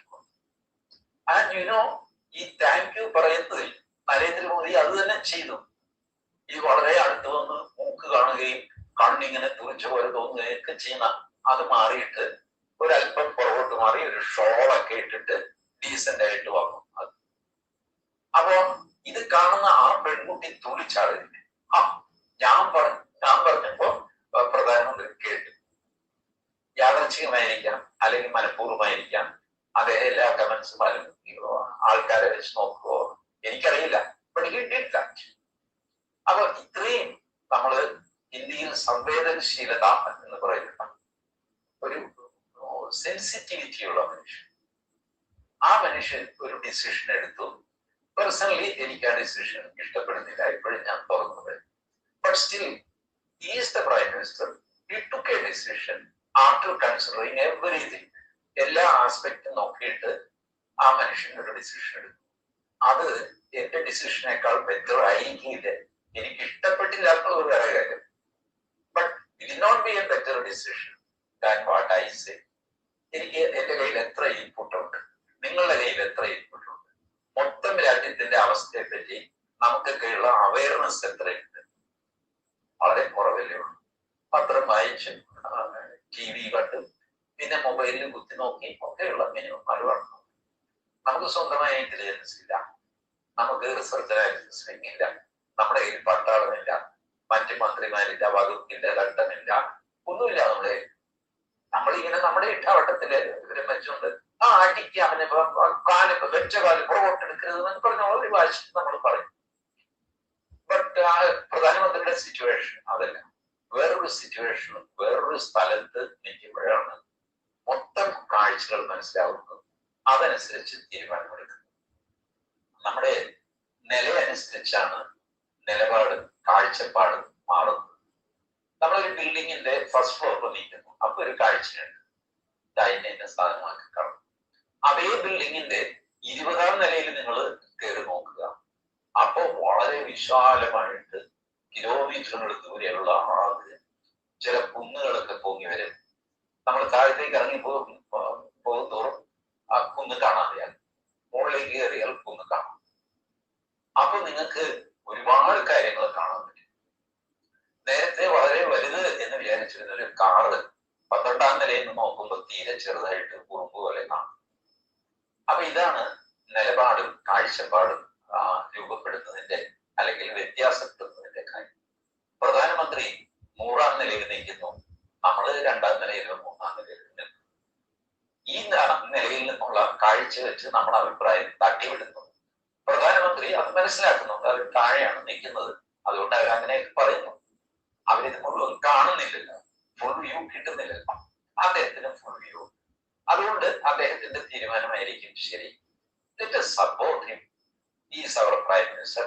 ഇനി ഞാൻ ഈ പറയുന്ന പോലെ ഇദ്ദേഹം കാണിച്ചത് പരമാബദ്ധമാണെന്ന് തന്നെ വെച്ചു. ഒരു മനുഷ്യന് ഒരബദ്ധമൊക്കെ പറ്റിക്കൂടെ? എന്താ ഇത്ര വലിയ കാര്യം? ആകാശമൊന്നും ഇടിഞ്ഞു വീണിട്ടില്ല. നോക്കാന്നേ നമുക്ക്. Thank you. നോക്കൂ, ഇതാണ് അദ്ദേഹത്തിന്റെ പൂർണ്ണ വീഡിയോ. അത് 31 മിനിറ്റും 39 സെക്കൻഡുമാണ്. അതിലാണ് അദ്ദേഹത്തിന്റെ 49 സെക്കൻഡ് ഭാഗം. ആ 49 സെക്കൻഡ് ഭാഗം മാത്രം നമുക്ക് ഒന്നുകൂടെ കേൾക്കാം. എനിക്ക് ഈ സിറ്റുവേഷൻ കയ്യിൽ കിട്ടിയാൽ ഞാൻ എന്ത് ചെയ്യും പറയാം. I will impose curfew in that area. Jantar Mantar പരിസരത്ത് ഒരു 4 സ്ക്വയർ കിലോമീറ്ററിൽ കർഫ്യൂ ഇമ്പോസ് ചെയ്യും. ജനക്കൂട്ടത്തോട് പിരിഞ്ഞു പോകാൻ മൈക്കിൽ ആവശ്യപ്പെടും. 3 തവണ ആവശ്യപ്പെടും. പിന്നെ വെടിവെക്കും. ആളുകൾ ചെതറിയോടും. കുറെ പേര് മരിക്കും, കുറെ പേര് മരിക്കില്ല, കുറെ പേർക്ക് അംഗബന്ധം സംഭവിക്കും. ഏകദേശം ഒരു 4 മണിക്കൂർ കൊണ്ട് ഈ രംഗം ശാന്തമാകും. ശവങ്ങൾ പിറക്കി ആശുപത്രിയിൽ എത്തിക്കും. So many things will happen. ശരി, ഞാനിങ്ങനെ ചെയ്യുന്നു. ഇതൊരു സൊല്യൂഷനാണ്. ക്ലീൻ ആജിറ്റേഷനൊക്കെ സപ്രസ് ചെയ്യാൻ. ഇതാണ് അദ്ദേഹം പറയുന്ന ഈ 31 മിനിറ്റും 39 സെക്കൻഡുമുള്ള ആ വീഡിയോയിലെ 49 സെക്കൻഡുള്ള ഭാഗം. നോക്കൂ, അദ്ദേഹം ഒരു കഴിവുറ്റ വക്കീലാണ് എന്നുള്ളത് പോലും ഈ ജിഹാദികൾക്കോ ഈ കൊങ്ങി ദ്രോഹികൾക്കോ അറിയില്ല എന്നുള്ളതാണ്. കൃത്യമായിട്ട് നല്ല എക്സ്പീരിയൻസ് ഉള്ള വക്കീലാണ്. കാരണം ഞാൻ തന്നെ പല സംശയങ്ങളും നമുക്ക് ലീഗലായിട്ട് വരുന്ന സമയത്ത് അദ്ദേഹത്തെ വിളിച്ച് ഞാൻ പല കാര്യങ്ങളും ചോദിക്കാറുണ്ട്. അത്തരത്തിലുള്ള അദ്ദേഹത്തിന്റെ ആ കഴിവ് ഇവറ്റുകൾക്കൊന്നും അറിയില്ല എന്നുള്ളതാണ് യാഥാർത്ഥ്യം. വീഡിയോ അദ്ദേഹം പറഞ്ഞിട്ടുള്ള വീഡിയോയിൽ അദ്ദേഹം പറയുന്നുണ്ട് കൃത്യമായിട്ടും, ഞാനായിരുന്നു നരേന്ദ്രമോദിജി ഫേസ് ചെയ്ത ഈ സംഭവത്തിനെ ഫേസ് ചെയ്യുന്ന ആള് ഞാനായിരുന്നെങ്കിൽ ഞാൻ ചെയ്യുക ഇതൊക്കെയാണ്. അവിടെ കർഫ്യൂ പ്രഖ്യാപിക്കും. കർഫ്യൂവിലൂടെ മാത്രമല്ല, അതിനുശേഷം അനൗൺസ്മെന്റ് നടത്തും. നിങ്ങൾ ഇവിടുന്ന് പിരിഞ്ഞു പോകണം സമാധാനത്തോടെ, അല്ലെങ്കിൽ പോലീസ് വെടിവെക്കുമെന്ന് പറയും. ഈ രാജ്യദ്രോഹികളെ, ഈ തീവ്രവാദികളെ 20% മാത്രമുള്ള വിദ്യാർത്ഥികളിലേക്ക് നുഴഞ്ഞു കയറിയുള്ള 80% UAP അടക്കമുള്ള രാജ്യദ്രോഹി കേസുകളിൽ അടക്കമുള്ള ഈ വൃത്തികെട്ട ജന്തുക്കളെ അല്ലാതെ ഏത് രീതിയിലാണ് സർക്കാർ നേരിടാനാവുക എന്ന് അദ്ദേഹത്തിന്റെ രീതിയിൽ, നിയമജ്ഞൻ എന്നുള്ള രീതിയിൽ തന്നെ, കൃത്യമായിട്ടും ഒരു സീനിയർ വക്കീൽ എന്നുള്ള രീതിയിൽ തന്നെ, നിയമം അറിയുന്ന ഒരു വ്യക്തിയായിട്ട് തന്നെ പച്ചയ്ക്ക് പറഞ്ഞപ്പോൾ ഇവിടുത്തെ രമേശ് ചെന്നിത്തല കേസ് എടുത്തിട്ടില്ല. എന്താ നടത്തിയെന്ന് അറിയാമോ? അന്വേഷിക്കാനാണ് ഉത്തരവിട്ടിട്ടുള്ളത്. അതായത് ഈ ജിഹാദി മാധ്യമങ്ങളുടെയും BJP സംസ്ഥാന അധ്യക്ഷനായിട്ടുള്ള രാജീവ് ചന്ദ്രശേഖരന്റെ ഏഷ്യാനെറ്റ് ന്യൂസ് എന്ന് പറയുന്ന ഈ പറയുന്ന പച്ച നുണകൾ പടച്ചിറക്കുന്ന നേരോടെ നിർഭയം നിരന്തരം എന്ന് പറയുന്ന ഒരു ക്യാപ്ഷൻ ഉണ്ടല്ലോ. നേരോടെ നിരന്തരം നിർഭയം എന്താണ് വിടുന്നത്? പച്ച രാജ്യദ്രോഹം, പച്ച നുണകൾ, പിന്നെയോ പച്ച കലാപം, ഈ നാട് നശിപ്പിക്കാൻ വേണ്ടിയുള്ള വാർത്തകൾ പടച്ചു വിടുക. ആ ചാനൽ അടക്കമുള്ള ഈ വൃത്തികെട്ടവന്മാർക്ക് ഇത്തരത്തിൽ തന്നെ വേണം നമ്മൾ മറുപടി കൊടുക്കാൻ. അതുകൊണ്ട് ഹിന്ദുവിന്റെ ചാനൽ എന്ന പേരിൽ പറഞ്ഞു നടക്കുന്ന ചാനലാണെങ്കിലും, BJPയുടെ സംസ്ഥാന അധ്യക്ഷനായ രാജീവ് ചന്ദ്രശേഖരന്റെ ചാനലാണെങ്കിലും അതിനെതിരെയൊക്കെ പച്ചയ്ക്ക് ഇതുപോലെ തന്നെ നമ്മൾ മറുപടി പറയാൻ രംഗത്ത് വന്നിട്ടില്ല എന്നുണ്ടെങ്കിൽ നാളെ TGയെ ഇതുപോലെ ഒറ്റുകൊടുത്ത പോലെ തന്നെ നമ്മൾ എല്ലാവരെയും ഇവന്മാർ ഒറ്റുകൊടുത്താലും അത്ഭുതപ്പെടാനില്ല എന്നുള്ളത് തന്നെയാണ് പറയാനുള്ളത്. അതുകൊണ്ട് ഞാൻ TGക്കൊപ്പമാണ് എന്ന് പച്ചയ്ക്ക് പറയാൻ ഒറ്റ തന്തയ്ക്ക് പറന്ന ഹിന്ദുക്കൾ, ഇവിടത്തെ ദേശീയത എന്ന് അരച്ചു കലക്ക് ദേശീയതയിൽ എന്റെ രക്തത്തിൽ ഓടുന്നത് ദേശീയതയാണെന്ന ചിന്തയുള്ള സംസ്കാരമുള്ള ഏതൊരാൾക്കും ഈ TGക്കൊപ്പം എന്ന് പറയാനുള്ള നട്ടെല്ല് വേണം, അഭിമാനം വേണം, സംസ്കാരം വേണം. നന്ദി, നമസ്കാരം. ജയ് ഹിന്ദ്, ജയ് ശ്രീറാം.